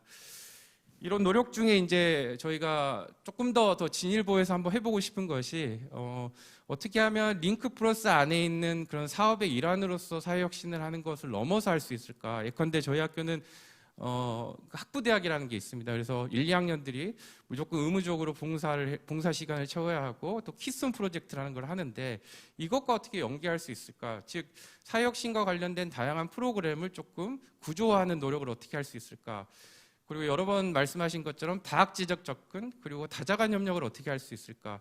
마지막으로 지역사회 문제에 초점이 맞춰 있었다면 앞으로 좀 범지구적인 문제에 사회적 가치를 확산하는 노력을 어떻게 할 수 있을까라고 고민하는 중에 이제 저희가 좀 실행해 보려고 하는 게 사회혁신원을 이제 설립하는 겁니다. 그래서 몇 개의 대학들은 이미 이런 조직들을 가지고 계시지만 저희는 좀 이런 걸로써 좀 저희가 가지고 있는 가치를 좀 확산해 보려고 하는 노력을 하고 있습니다. 기대하건대 총장님이 분명히 이 영상을 보고 계실 거라고 저는 믿습니다. 그래서 네, 그리고 몇 가지 이제 성과와 한계, 그리고 제언사항을 남기면서 좀 마무리를 할 텐데요. 첫 번째는 이제 라준영 교수님께서 뭐 경계를 넘어서라는 제목으로 이제 토론을 좀 이렇게 해주셨는데, 다학제적 접근을 통한 다양한 사회 문제의 입체적 해결을 위해서 링크 사업에서 할 수 있는 게 뭘까라는 걸 고민해봤을 때 저는 찾아봤어요. 캡스톤 디자인의 어떤 그 설명들을. 그러니까 찾아보니까 이렇게 나오더라고요. 공학 계열 학생들에게 산업 현장에서 부딪힐 수 있는 문제를 고학년 학생들이 분야별로 습득한 그런 문제를. 근데 저희가 사회적 가치를, 사회 문제를 해결하겠다고 하는 접근은 사실은 저는 이런 틀을 좀 벗어나서 일종의 뭐 고학년이 아니더라도 저학년과 함께 고학년이 한 팀이 돼서 뭔가 좀 이렇게 활동을 해본다든지, 좀 다학제적 접근을 뭔가 할 수 있는 그런 틀을 만들어줄 수 있는 그런 것들이 좀 링크 플러스에서 고민이 되면 좋겠다라는 생각을 해보고요. 그 중에 이제 하나의 케이스가 저희가 그 사회혁신 콜로키움을 하면서 우리 이원준 교수님을, 성균관대 이원준 교수님을 모셨는데, 거기서 이제 하시는 그 활동 중에 하나 세타라는 프로그램을 만들어서 학생들이 이렇게 다양한 접근으로 다양성을 보장받을 수 있도록 이렇게 묶는다는 거죠. 그래서 이런 접근이 만약에 링크 플러스에서 뭔가 할 수 있는 동력이 있으면 참 좋겠다라는 생각을 해봅니다.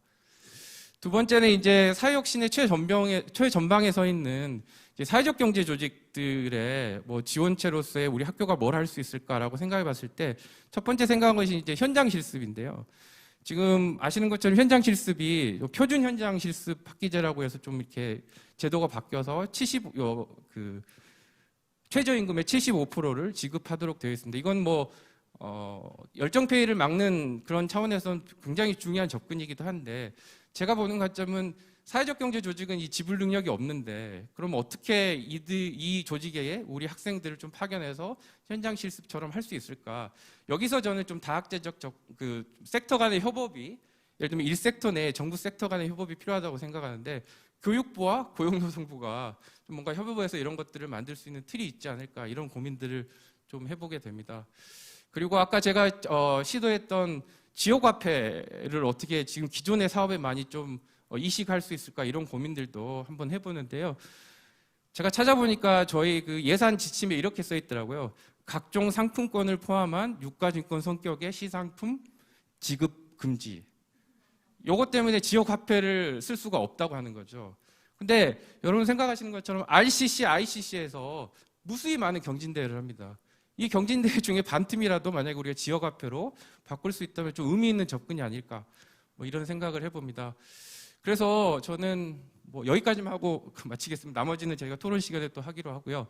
어쨌든 연구에서 말씀하신 것처럼 인문사회 기반이 사회 문제를 어떻게 해결하고 사회적 가치를 확산할까라는 것이라면 우리가 가치를 거기에 두고 있다면 아직 우리의 현실은 이공계 기반의 양자협력, 뭐 섹터도 이 섹터만 바라보는 이런 지금 현실이지 않을까. 그래서 여기에서도 우리 경영에서 얘기하는 것처럼 밸류 액션 갭이 나오는 거 아닌가. 그래서 이런 것들을 좀 변화시키는 그런 노력들에 대한 다양한 아이디어가 이어지는 또 토론에서 좀 계속되었으면 좋겠습니다. 이상으로 마치겠습니다.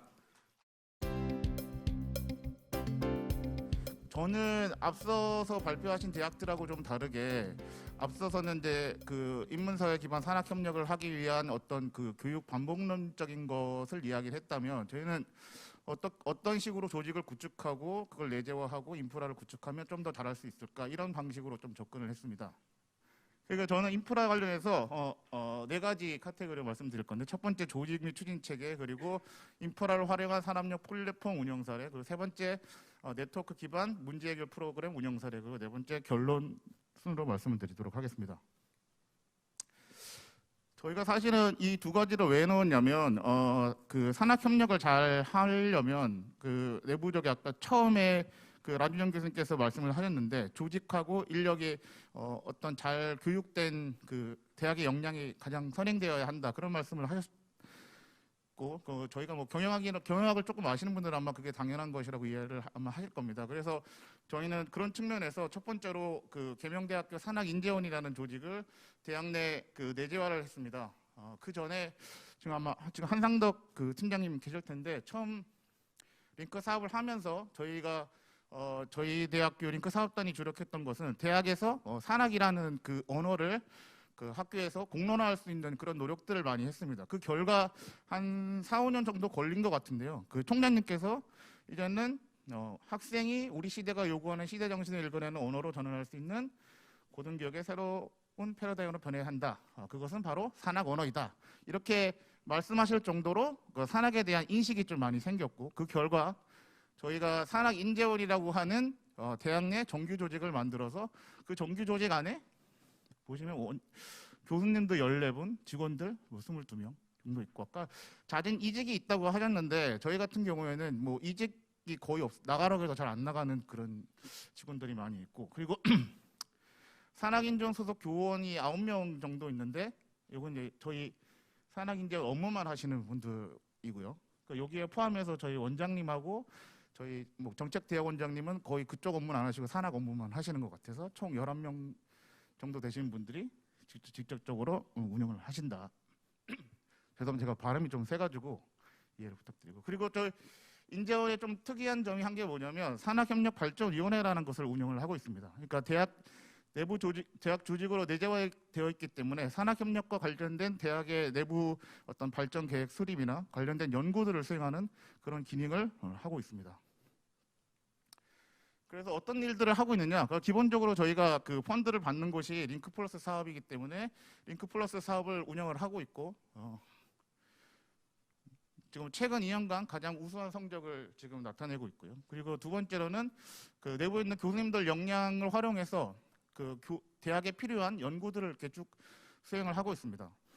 이 부분들은 저희 링크 사업 예산으로 하는 게 아니고 대학에서 아까 말씀드린 것처럼 그 산학에 대한 이해도가 높아졌기 때문에 대학 총장님을 포함한 그런 대학 본부 차원에서 학교 교비를 들어서 이렇게 교비 한 600만 원, 그 큰 돈은 아니지만 교비를 지원해서 이렇게 자체적인 연구를 수행할 수 있도록 지원을 해주고 계시고요.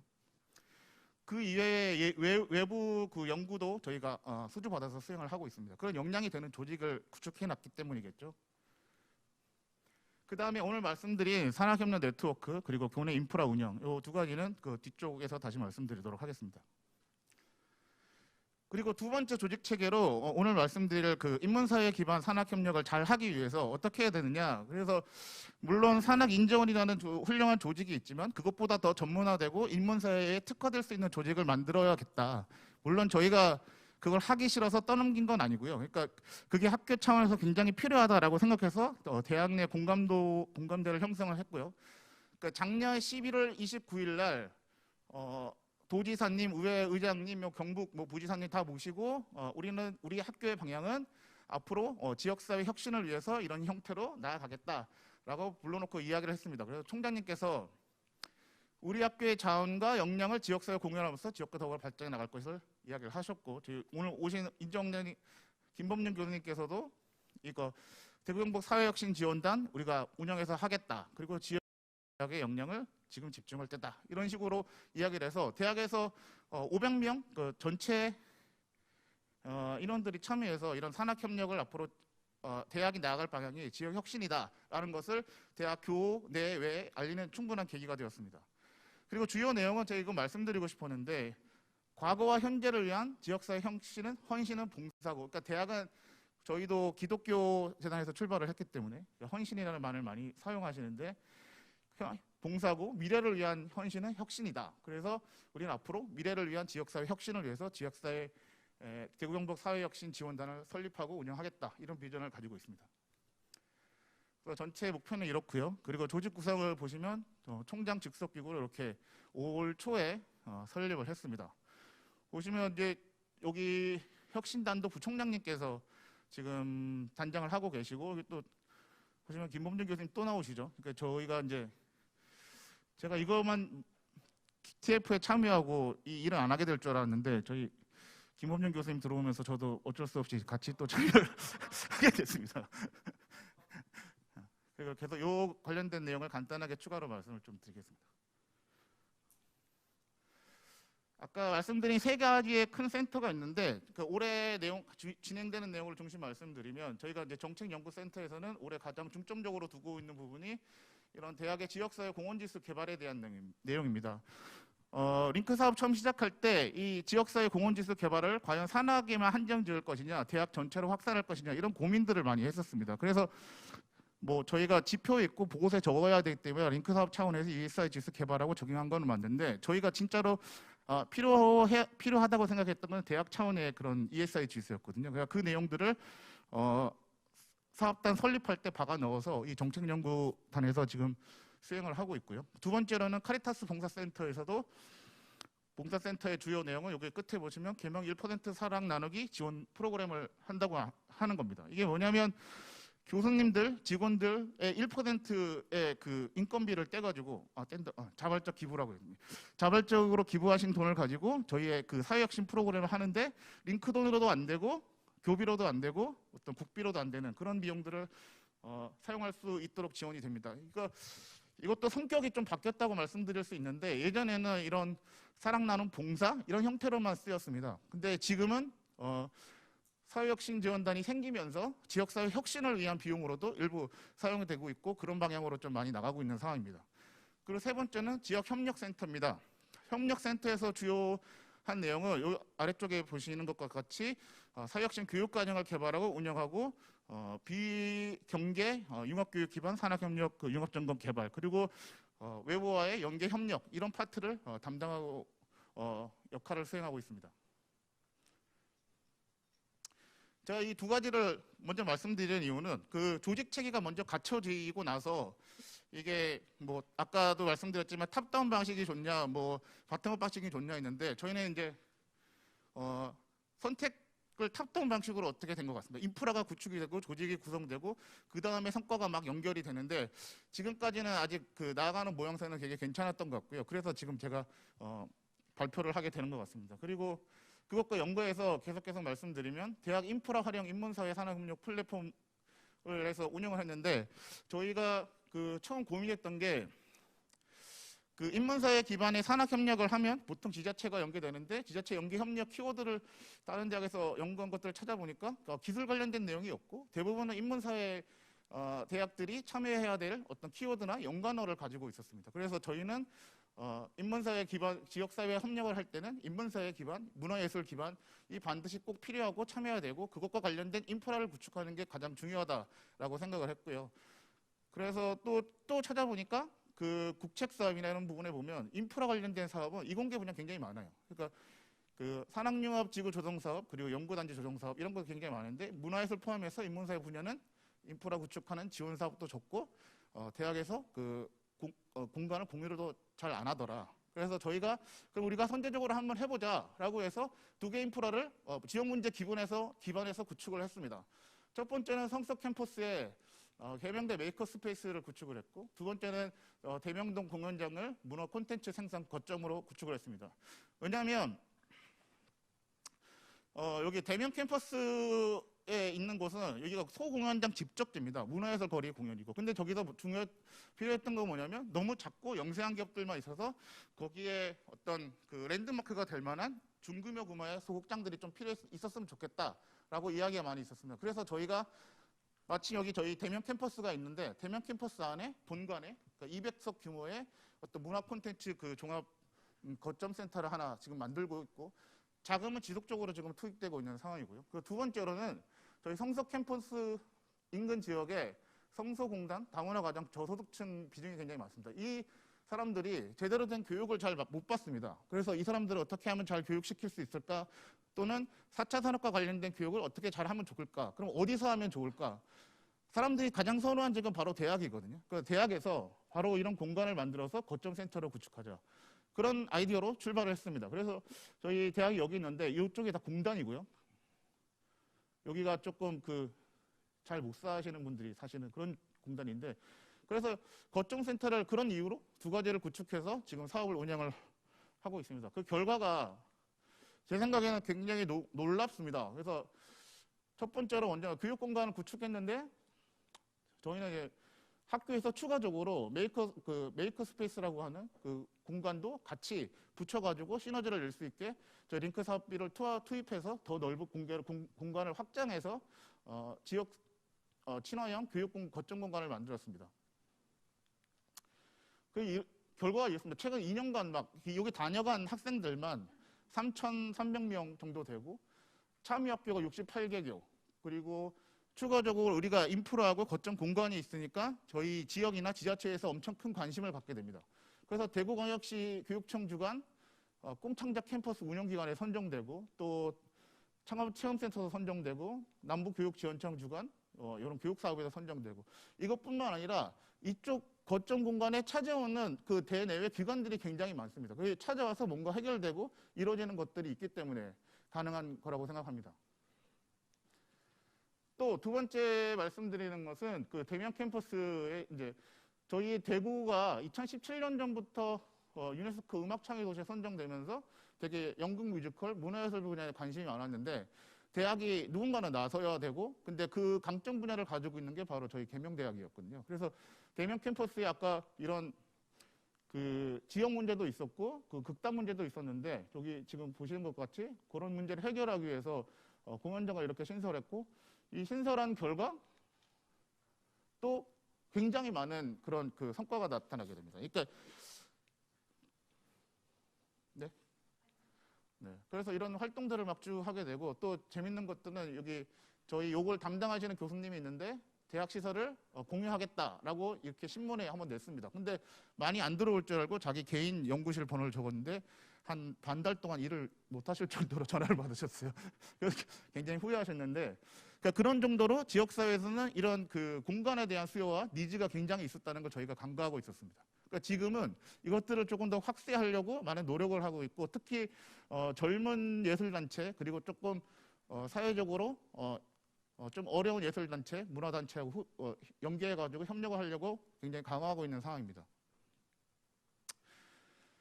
또 공간이 생기니까 뭐가 있냐면 되게 활용하기 위해서 그쪽에서 세미나를 열고 그리고 스태프, 문화예술 관련된 인력을 양성할 수 있는 또 인프라가 또 생기게 돼서 교육이 진행이 됐고, 이것은 그 공간 관련된 우수 사례인데, 요 대구 그 끝에 가창중학교라는 학교가 하나 있었습니다. 거기가 학교 학생 수가 너무 적어가지고 폐교 위기였는데 그 연극 뮤지컬 전공 특성화 인정받으면서 저희 학교가 협업 맺고 뭘 했냐면 저희 재학생하고 졸업생 그리고 교수님들이 가서 교육 커리큘럼을 짜주고 방학 때 와서 캠프를 해주고, 그렇게 물론 그것 때문은 아니겠지만 그런 형태로 유명해져가지고 지금은 입학하기가 좀 어려운 중학교로 조금 바뀐 그런 좋은 사례가 또 있을 수 있었습니다.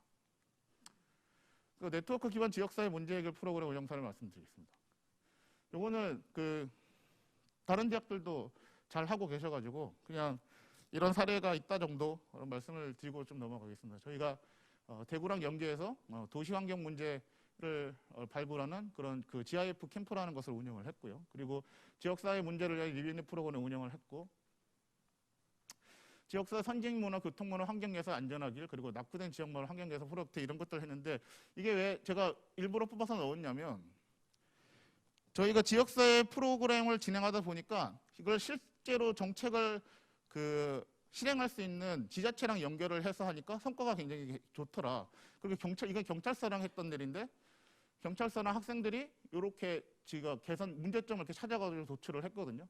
그러니까 경찰서에서 실제로 그 아이디어가 좋다라고 해서 적용을 했습니다. 그러니까 여기 보시면 이게 건널목과 삐뚤삐뚤하게 되는데 그 일자로 피면 가시성도 좋고 더 있고 뭐 논리적으로 학생들이 만들어냈거든요. 그런데 실제로 교통사고 사망자가 이 세 개 지역에서 원래 작년에 20명인데 7명으로 감소하는 효과, 굉장히 큰 효과가 나타나기도 했거든요. 그리고 또 이것도 마찬가지로 북구청에서 해결 못하는 것들을 학생들이 찾아가서 시민 설득하고 그 북구청을 설득하고 해서 공원을 만든 그런 사례가 되겠습니다.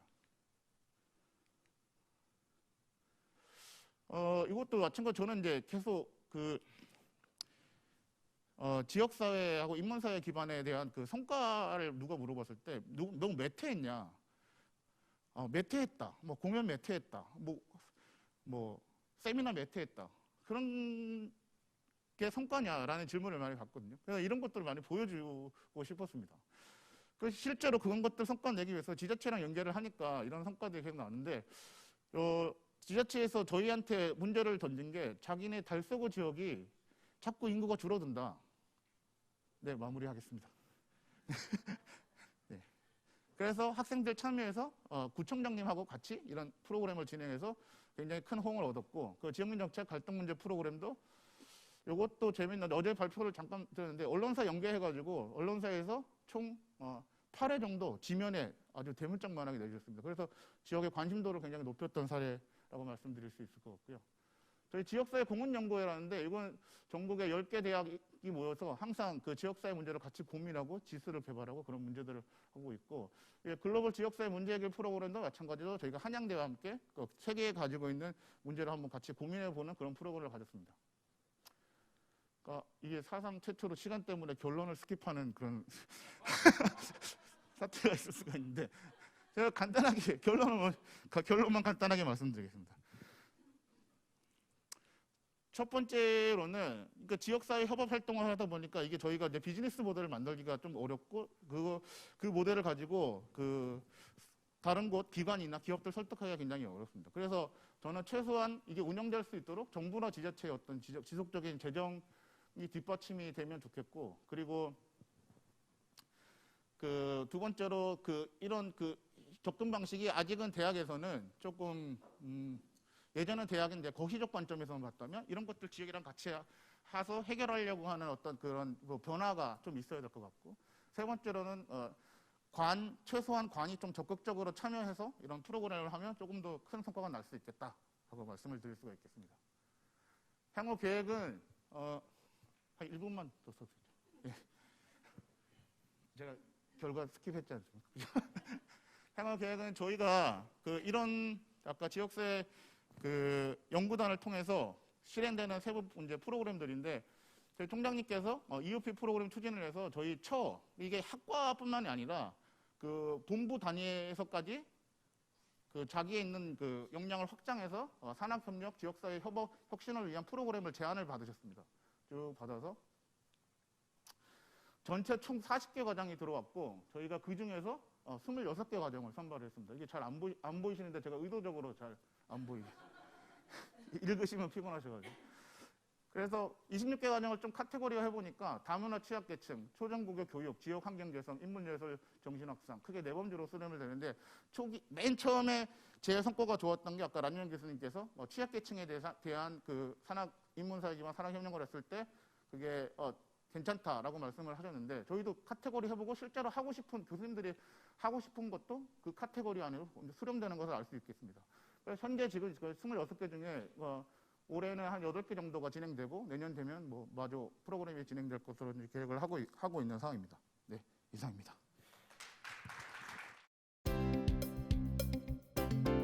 네, 안녕하세요. 저는 한남대학교에서 왔습니다. 저희 대학은 인문사회 분야의 지역 협력 프로그램이 엄청 많아요. 그런데 저희는 똘똘한 프로그램 하나만 들고 왔습니다. 그리고 한남대학의 산학협력 산학협력의 그런 경쟁 환경을 잠깐 말씀드릴게요. 저희 대학은 주변에 그 카이스트 있죠. 그리고 충남대가 있고요. 거점 국립대인 충북대가 몇 킬로 이내에 있습니다. 30킬로 이내. 그리고 한밭대가 있고요. 국립대가 이렇게 많이 있어서 대전 지역에서 산학협력으로 경쟁하는데 정말 어려운 대학이에요. 그래서 저희가 인문사회 분야의 산학협력 사례를 2018년에 전 단장님께서 만들어 주셨고요. 저희가 그분의 그 뜻을 기리어서 이렇게 지금까지 성과를 만들어 오고 있습니다. 저희 대학도 만약에 경남대처럼 오동동 같은 그런 히스토리가 있었다면 그걸 많이 활용하겠지만 저희는 거의 맨 땅에서 사업을 만들어 왔습니다. 성과를 발표하겠습니다. 우리 대학은 조금 특이하게 이공계 분야보다 인문계 분야가 훨씬 많아요. 비이공계 계열이 약 70%입니다. 그러다 보니까 인문사회 분야에서 산학협력을 할 수 있는 프로그램을 하나 만들어보자 해서 만들었고요. 이제 비이공계열 교수님들이 갖고 계신 인문사회 예술계 교수님들이 갖고 계신 지식 그리고 콘텐츠 그걸 어떻게 산학협력으로 끌어내는지 그 과정이 저희 이 프로그램의 핵심이에요. 이공계열 교수님들은 기술을 가지고 있고 기술을 통한 비즈니스 모델과 사업화 계획이 이미 머릿속에 대부분 다 있으신데 조금 인문사회예술계열 교수님들 국어국문 창작학과 교수님 그리고 디자인학과 교수님들은 그 사업에 대한 그림이 머릿속에서 잘 안 그려지고 계세요. 그리고 그분들이 갖고 계신 지식과 노하우는 이공계열 교수님처럼 형식지로 구체적인 기술과 특허로 갖고 계신 게 아니라 암묵지로 갖고 계시다 보니까 그거를 이제 몇 차례 만나면서 본인이 하고 싶은 것이 이제 바뀌는 과정이에요. 그래서 그거를 이제 산학협력 프로그램으로 만들어내는 게 이 교류의 네트워크의 핵심입니다. 그래서 교수와 학생들이 갖고 있는 지식, 컨텐츠를 이제 산학협력으로 만들기 위해서 그분들을 이제 크리에이터라고 하고요. 크리에이터들이 갖고 있는 그 지식과 노하우를 산학협력으로 만들기 위한 전문 기업 그리고 사업화 전문가가 코디네이션을 해주는 열린 오픈 이노베이션 네트워크를 활동을 통해서 콘텐츠 고도화와 지식 사업화를 추진하고 있습니다. 코인은 말 그대로 동전 코인입니다. 동전이 모여서 빅머니가 되듯이 창작자들의 콘텐츠가 모여서 비즈니스로 되는 플랫폼이고요.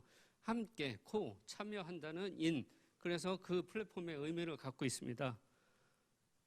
교류에 방금 말씀해드린 대로 교류에는 교수님들의 그 암묵지를 형식지로 바꿔내는 과정이고요. 교수, 학생, 전문기업, 사업화 전문가가 그 갖고 계신 지식을 이제 구현하고 협력하고 비즈니스 모델 수립해주고 시제품 제작, 기술 이전, 사업화까지 전 주기를 지원하고 있습니다. 2018년에 4개 교류회, 교육, 패션, 문화, IT, 출판 이렇게 4개 교류회로 시작돼서 매년 3개에서 4개 교류회를 운영해서 현재 총 12개를 운영했습니다. 그래서 연구자 인터뷰부터 성과 발표회를 하는 순으로 매년 운영하고 있고요. 2018년도에는 이제 학생들의 참여를 더 독려하기 위해서 융합기술 사업화 기초 교과를 개선해서 현재 106명의 교과 이수 완료했고요. 13건의 특허, 학생들의 특허로 출원되어 있습니다. 나중에는 이 특허 중에서 좋은 아이템을 이제 사업화로 이끌어가는 코인 플랫폼에 탑재할 예정입니다. 주요 성과는 6개만 말씀드리겠습니다. 12개 다 말씀드리면 너무 오래 걸리기 때문에 좀 핵심적인 성과 위주로 말씀드릴게요. 첫 번째는 출판문화 융합지식 교류회입니다. 이 글자에 써 있는 내용은 갖고 계신 책자를 참고하시고요. 글자 없는 내용 위주로 말씀을 드릴게요. 국어국문 창작학과인 교수인 이은하 교수님께서 중국에 계실 때의 경험을 살려 양꼬치 사총사의 지옥 대탐험이라는 책을 출판하시고자 하셨습니다. 근데 그분은 그냥 그 소설을 대형 출판사에 맡기는 게 아니라 독립출판 형태로 해서 전 과정에 참여하고 싶다는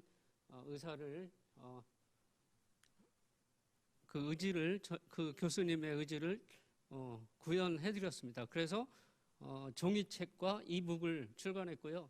현재 교보문고에서 작고 강한 출판사의 신작에 전시되어 있습니다. 그리고 두 번째는 지금 이제 한창 발굴하고 있습니다.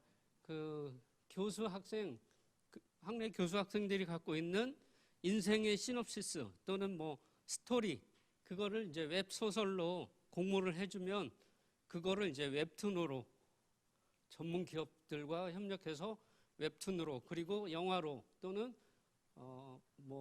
다양한 컨텐츠로 원소스 멀티유즈를 할 수 있도록 지원하고 있습니다. 그래서 그 학생들이나 교수님들이 정말 크리에이터로 또는 작가로 성장할 수 있도록 도와주겠습니다. 세 번째는 의류학과 교수님의 사례입니다. 그 교수님은 이런 전통문양, 지금 보면 이게 전통문양인지는 잘 모르시겠지만 자세히 보면 뭐 백제시대의 도자기에서 한 귀퉁이에 있던 꽃문양 이런 것들을 이제 원단으로 만드셔가지고 사업화를 하시는데 그분의 생각은 그냥 옷이나 의류였었는데 여러 차례 회의를 통해서 이렇게 유니폼 또는 한의사의 옷 또는 뭐 환자복 등으로 만들어서 상용화 추진하고 있습니다. 그리고 이제 이런 패션 전문 브랜드 제니 클로젯이라는 제자가 세운 기업과 협력하고 있습니다. 제니 클로젯은 현재 연예인들도 많이 사고 있는 화이트라는 뭐 가방 이런 거 많이 아시죠? 그걸로 유명한 기업입니다. 그리고 교육문화융합지식 교류회, 이거는 이제 교육학과 교수님들이 만든 기업이고요. 유치원을 다녀보니까 제대로 된 놀이기구제가 부족하다는 데서 착안했습니다.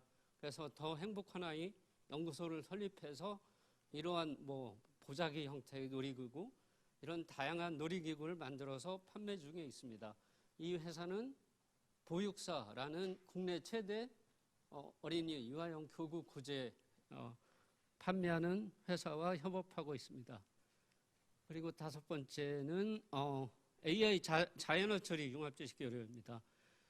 최근에 이제 자연어 처리를 활용한 채팅, 상담 채팅 솔루션을 이제 하고 있는 그 MBI 솔루션이라는 기업과 학생들이 이제 문헌정보학과 학생들 두 명이 참여하여서 인턴십으로 참여해서 이걸 개발하고 있고요. 한 명은 그 기업에 이제 취직되어 있는 상태입니다. 아직 엔진 개발 중에 있습니다.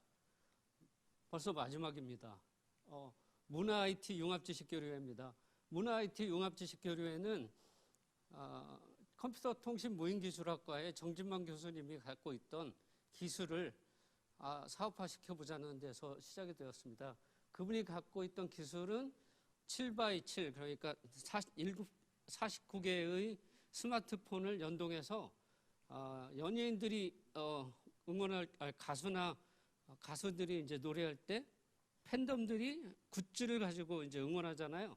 그 응원 빛 하나하나를 모아서 가수의 그 노래 가사를 실시간으로 따라하거나 사랑해요 BTS 뭐 이런 것을 실시간으로 적어주는 그걸 이제 시제품으로 구현했어요.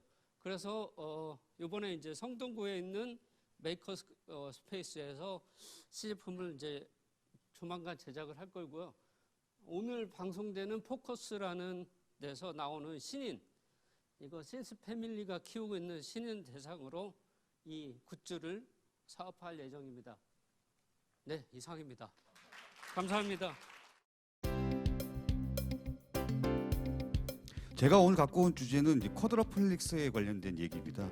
다들 교수님들 다들 잘 알고 계시겠지만 산학협력의 이런 단계나 이런 내용들을 처음에는 어떤 레퍼런스를 잡을 수 있을까에 대한 고민들을 많이 했습니다.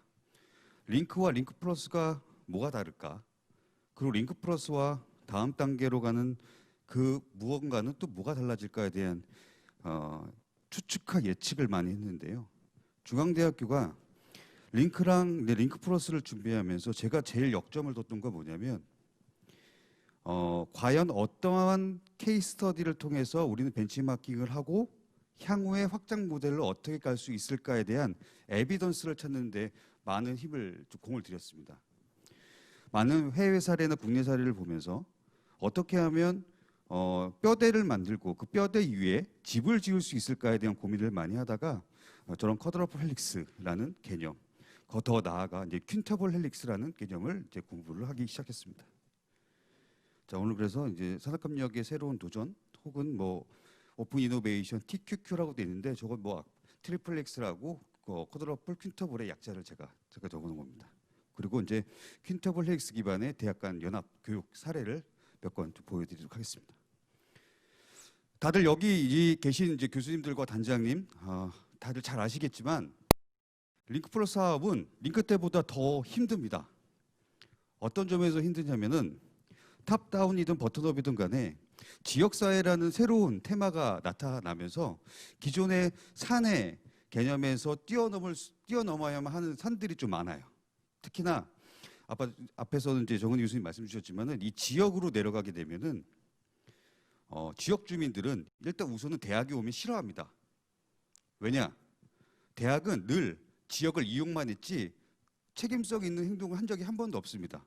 과거를 되돌아보면 항상 이용만 해서 지역 주민들을 위해 해준 게 하나도 없어. 그래서 저도 마찬가지로 지역 주민들을 마음을 열기 위해서 정말 월급보다 더 많은 돈들을 지역에 퍼다 붙입니다. 술을 마시고 이야기를 나누면서 그들이 뭘 원하는지를 저희가 찾고 있는 거죠. 근데 이 산학협력의 발전 단계를 다음 장 보시면 아시겠지만 이거 넘어가시고요. 그림 나와 있으니까. 태동기부터 지금 현재까지 내용을 보게 되면은 점차적으로 산학협력의 범위가 늘어나고 있고요. 가장 큰 거는 링크 때는 사업화와 창업에 대한 방점을 찍고 있었고요. 링크 플러스는 거기에 지역사회 혁신을 키워드를 지금 갖고 있습니다. 그럼 지역사회를 어떻게 혁신시킬 것인가에 대한 부분은 대학의 책무성하고도 같이 버무려져 있는데요.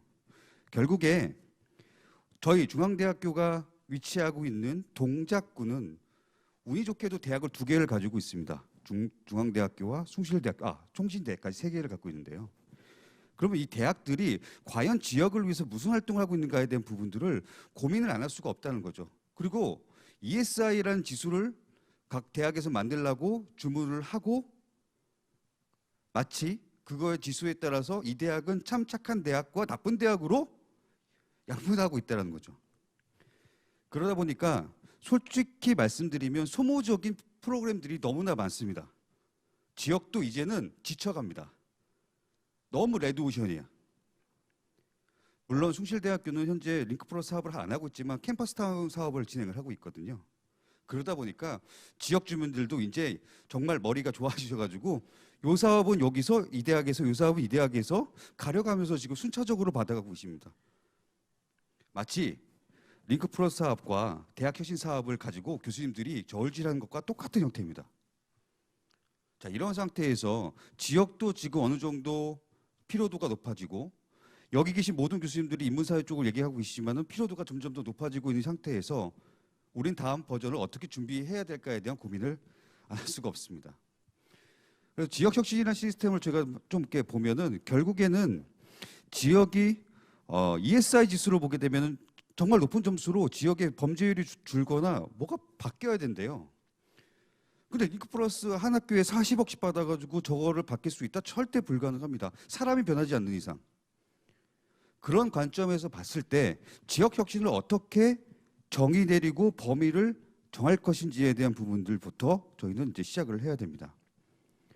결국엔 대학의 책무성이란 부분들을 우리가 외국에 있는 유명한 대학들이 1년에 한 번씩 애뉴얼 레포트를 내면서 우리는 우리 대학의 직원들을 고용하고 뭘 해가지고 지역 경제 활성화를 했다라는 레포트를 낼 수 있을 만큼의 활동들을 해야 되는데 이게 대학 한 부서인 링크플러스 사업단만 한다고 돼서 움직일 수는 없다는 거죠. 결국엔 대학 전체가 움직여줄 수 있는 아까 교수님 말씀해 주신 것처럼 이 가톨릭대에서는 이제 원이 만들어지는 것 자체가 이게 시발점이 돼서 사실 대학 전체가 움직여질 수 있는 형태로 그런 생태계가 만들어져야 된다. 그래야지만 지역 혁신이 아주 조그마한 마중물로서의 역할을 할 수 있지 않을까 이렇게 좀 생각이 됩니다.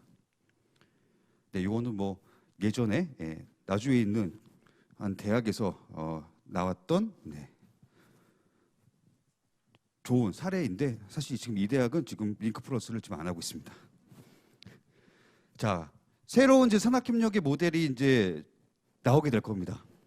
아마 지금 많은 플로어에 있는 혹은 저희가 필드에 있는 교수님들과 단장님들 그리고 저도 마찬가지지만은 다음 단계의 링크플러스의 3단계, 링크의 3단계는 어떤 그림을 그려질까에 대한 정말 많은 회자들이 되고 있고요. 카타라 통신들이 왔다 갔다 하고 있는 것 같습니다. 저 또한도 거기에 부안해동에서 이런 것도 해봐야 되고 이런 것도 해봐야 되고 저런 모델도 그려봐야 돼?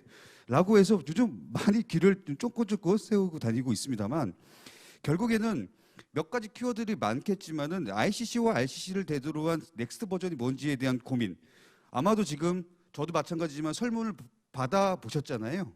그 내용을 보게 되면 지역사회의 꼭지는 반드시 있고 인문사회를 어떻게 할 것인지에 대한 부분 해답을 또 한 번 묻고 있는 것은 사실인 것 같습니다. 그러면 우리 인문사회 쪽, 인문사회 예술 쪽은 어떻게 더 많은 확대된 어떤 모델을 만들어 줘야 되는가에 대한 부분들도 고민을 해야 된다. 그 면에서 저는 사실은 3월간의 초연결 시대, 가치간의 초연결 시대 이렇게 말씀드렸지만은 지역과 이제는 어떻게 보면은 푸시풀 이런 전략조차도 이제 의미가 없고 대학 안에 시민이 들어와야 되고요. 시민 안에 대학이 들어가 있어야 될 것 같습니다. 그래서 이 컨택이 일반적으로 통신을 보내가지고 신호를 왔다 갔다 하는 것이 아니라 이제 혼연일치가 돼가지고 같이 만들 수 있고 같이 성과를 확산할 수 있는 그런 모델이 필요하지 않을까 이렇게 생각이 됩니다. 이거는 뭐 다들 잘 아시겠지만 제가 뒤에서 말씀드리려고 했었던 트리플렉스나 쿼드러플렉스나 퀸터블 헬릭스는 결국에는 우리가 지금 산학협력 모델이 확산되고 있다. 즉 대학은 아마 가만히 있을 거고요. 아마 대학 발로 움직일 건데 결국엔 대학과 기업이 했던 트리플 헬릭스에서 쿼드러플 헬릭스는 거기에 지역사회가 추가적으로 들어온 모델이고요. 퀸터블 헬릭스는 거기에 뭐가 들어왔냐면 지역 환경 인프라가 더 들어왔습니다. 우연치 않게 지금 계명대도 그러시고 우리 가톨릭대도 한남대학교도 모든 대학들이 지역에서의 어떤 역할들을 가지고 프로그램을 개설하시고 만드시고 운영하고 계시잖아요. 어떻게 보면 아주 자연스럽게 쿼드러플 헬릭스 시대를 넘어서 이제는 퀸터블 헬릭스로 여러분들은 여러 교수님들과 대학들은 지금 운영하고 있다라는 거죠. 자, 기존의 트리플 X 같은 경우는 고전적인 산학의 모델을 가지고 있다, 이렇게 보시면 될 것 같고요. 쿼드러플 X는 거기에 시티즌, 뭐 지역 사회가 추가로 들어와 있는 모델이죠. 이게 우연치 않게 링크 플러스의 기본적인 철학과 같이 가고 있습니다. 물론 저희보다 앞선 유럽에서는 아주 이제 범용적으로 쓰이고 있는 모델이긴 합니다. 그럼 다음번에 제가 지금 생각하는 거는 퀸터블 헬릭스입니다. 이 퀸터블 헬릭스는 보시다시피 자연 환경이라는 게 들어갔는데, 그럼 이 자연 환경이 뭘까라는 퀘스천 마크가 있습니다. 결국엔 저는 정은희 교수님처럼 노래도 못 부르고 아무것도 못하지만은 제가 경남대학교 마산 창원에 내려가 가지고요, 어떤 이해도 없습니다. 물론 제가 경남대학교를 너무 사랑하고 있어서 1년에 한 7번 정도 내려갑니다. 그런데 제가 저기서 지역사회 활동을 한다고 해가지고 얼마나 큰 시간이 걸리겠어요. 결국엔 지역사회 인프라를 잘 활용해서 우리 아이들이 지역사회에 남아서 활동가든 창업을 하든 어떤 활동을 하든 취업 활동을 하든 간에 거기서 이루어질 수 있는 생태계를 만드는 것이 중요하다. 그러면 퀸터블 헬릭스는 대학이 주도적으로 정부와 시민사회, 산업, 그리고 자연 인프라, 환경 자체를 잘 연결해서 새로운 산학협력의 모델을 그리고 운영해야 된다. 그 성과가 다시 지역으로 내려와서 활성화될 수 있는 그림을 그려야 된다. 전 이렇게 생각을 하고 있습니다. 자, 그래서 저는 저희 중앙대학교의 ICC와 RCC 뭐 이런 걸 개설하고 구축할 때 저 프레임을 가지고 전 이야기를 꼭 합니다. 그리고 센터에 배속된 산중 교수님들한테 저러한 미션을 하나씩 꼭 드립니다. 그러면 센터의 사업계획서에서 대학은 누구고 기업은 누구며 자연환경을 어떤 걸 이용할 거고 시민사회와 지자체와 어떻게 연결해가지고 센터를 운영하실 건지에 대한 매년 사업계획서를 받습니다. 연간계획서를 받고요. 그 연간계획서에 따라서 센터들을 꼭 운영하게끔 제가 모니터링을 하고 같이 활동을 하고 있습니다. 이런 관점에서 제가 앞서서 설명드렸던 것처럼 저희가 활동하는 데 있어서 구멍가게가 돼서는 안 되거든요. 이제는 사장님이 아니고 이제 전문 경영인처럼 뼈대를 가지고 시스템을 도입해 가지고 이제 원활하게 운영될 수 있게끔 효율적인 성과를 낼 수 있게끔 같이 가야 됩니다. 그럼 저런 뼈대를 만들고 인문사회든 지역사회든 어떤 형태든 생태계 구축하는 것이 제일 첫 번째 과제일 것 같다라는 생각이 듭니다. 자, 그래서 전 저 철학을 머릿속에 좀 담고 사실 대학 간의 협력을 많이 하려고 노력을 하고 있습니다. 물론 죄송합니다. 수위 좀. 물론 이제 마스크를 잠깐 벗고 하겠습니다. 중요한 얘기라. 사실은 수도권에서요, 정말 죄송한 얘기지만은 정말 협력하지 않습니다. 어느 권역만큼도 아니고요, 전혀 없는 것 같습니다. 저희 학교하고 가톨릭 대학교하고요, 서남권에서 가깝기로 형제 대학처럼 가까울 수 있는데요, 단 한 번도 1년에 한 번씩만 제가 여기 오는 것 같습니다. 죄송합니다. 제가 더 노력하는 막내가 되도록 하겠습니다. 자, 저희는 지역자원이라는 아까 키워드를 하나 말씀드렸잖아요. 그래서 저는 건국대학교, 이제 계명대학교, 동명대, 전북대, 중앙대, 청년기업가 정신재단 이렇게 기관까지 해가지고 협의체를 하나 만들었습니다. 유니콘이라는 이름을 갖고 있고요. 재밌는 거 보이시죠? 권역끼리 안 써오려고요. 권역대 안 써오려고 권역계 대표들만 모였습니다. 대표라고 할 수도 없습니다. 5개 권역에 다 모여있는 대학들이 모여가지고 우리가 할 수 있는, 가장 잘할 수 있는 게 뭘까라고 봤을 때 지역사회를 돌아다니면서 학생들이 모여가지고 프로젝트를 한번 진행해 보자라고 해서 온기스쿨이라는 네이밍을 짓고 활동을 하고 있습니다. 온양을 필두로 해서 영천, 전주, 내년에는 부산 이렇게 연에 2번씩 왔다 갔다 하고 있거든요. 그러면 저 프로그램을 짤 때 단순히 활동하고 운영해가지고 성과 나오는 그런 개념이 아니고 지자체가 들어와 있어야 되고요. 기업이 와야 됩니다. 그리고 학생들이 갈 거고요. 교수가 갑니다. 어쨌든 저 그림은 퀸타볼 헬릭스의 각각의 객체들이 다 모일 수 있게끔 만들어 놓은 거죠. 성과가 아주 좋습니다. 아마 코로나 터지기 전에 아마 개명대 김범준 원장님께서 큰 결심해 주셔서 영천 지역에 저희가 갔다 왔는데 영천 시장님부터 해가지고 지자체에 있는 모든 분들이 오셔서 응원을 해주시고 실제 학생들이 만들어 놓은 과제물을 발표를 같이 하게 되는 거죠. 이제 다음번 저희가 이제 시도하는 건 부산인데요. 부산은 지역 주민들과 같이 갈 수 있는 그런 그림들로 한번 또 그림을 그려볼 겁니다. 조금씩 발전을 하고 있는 거고요.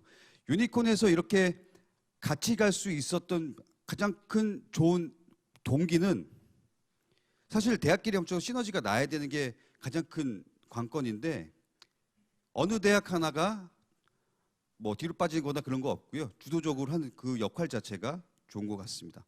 자, 그래서 이걸 확산 좀 해야겠다라고 해서 제가 이번에는 앞서서 우리 유니콘은 잘 보시면은 경부선 라인입니다. 그래서 제가 이번엔 전라도 라인을 한번 만들어 봐야겠다라고 생각을 했고요. 여기는 특히나 참여하는 학생들이 인문사회 예술의 학생들만 참여 좀 해봐야겠다라는 컨셉을 가지고 제가 학교에 좀 제안을 했습니다. 그래서 목포대, 원광대, 조선대, 중앙대, 한국교통대 거기에 이제 이번에 순천향대학교 비링크 대학까지 들어왔는데요. 이 친구들은 인문사회 예술 학생들만 데리고 갑니다. 제가 다른 대학도 그렇게만 애들을 선발을 하게끔 만들어 놓는데 결국에는 이 친구들이 인문사회 예술을 하는 애들이 또 뭉쳐가지고 또 이게 학교 대항전이 아니고요. 생판 모르는 애들을 다 섞어놔가지고 뭐 예를 들면 중앙대 2명, 1명 이런 식으로 묶어놓습니다. 그래서 이번 전주에 가서 이번에 익산에 가가지고 이렇게 또 활동을 했고 내년도에는 충주 수안보에 가가지고 저희가 문제를 해결합니다. 자, 저는 다음번 저에 대한 미션은 뭐냐면은 학점 교류제와 같은 내용들을 좀 같이 가서 학생들이 실제 학기 중에 수업을 듣고 방학 때 이 수업을 통해서 인문사회 애들이 조금 더 지역에 특화된 자원들을 가지고 함께 활동할 수 있게끔 동기부여를 줄 수 있는 거 결국엔 학생들에겐 학점이 제일 중요하다.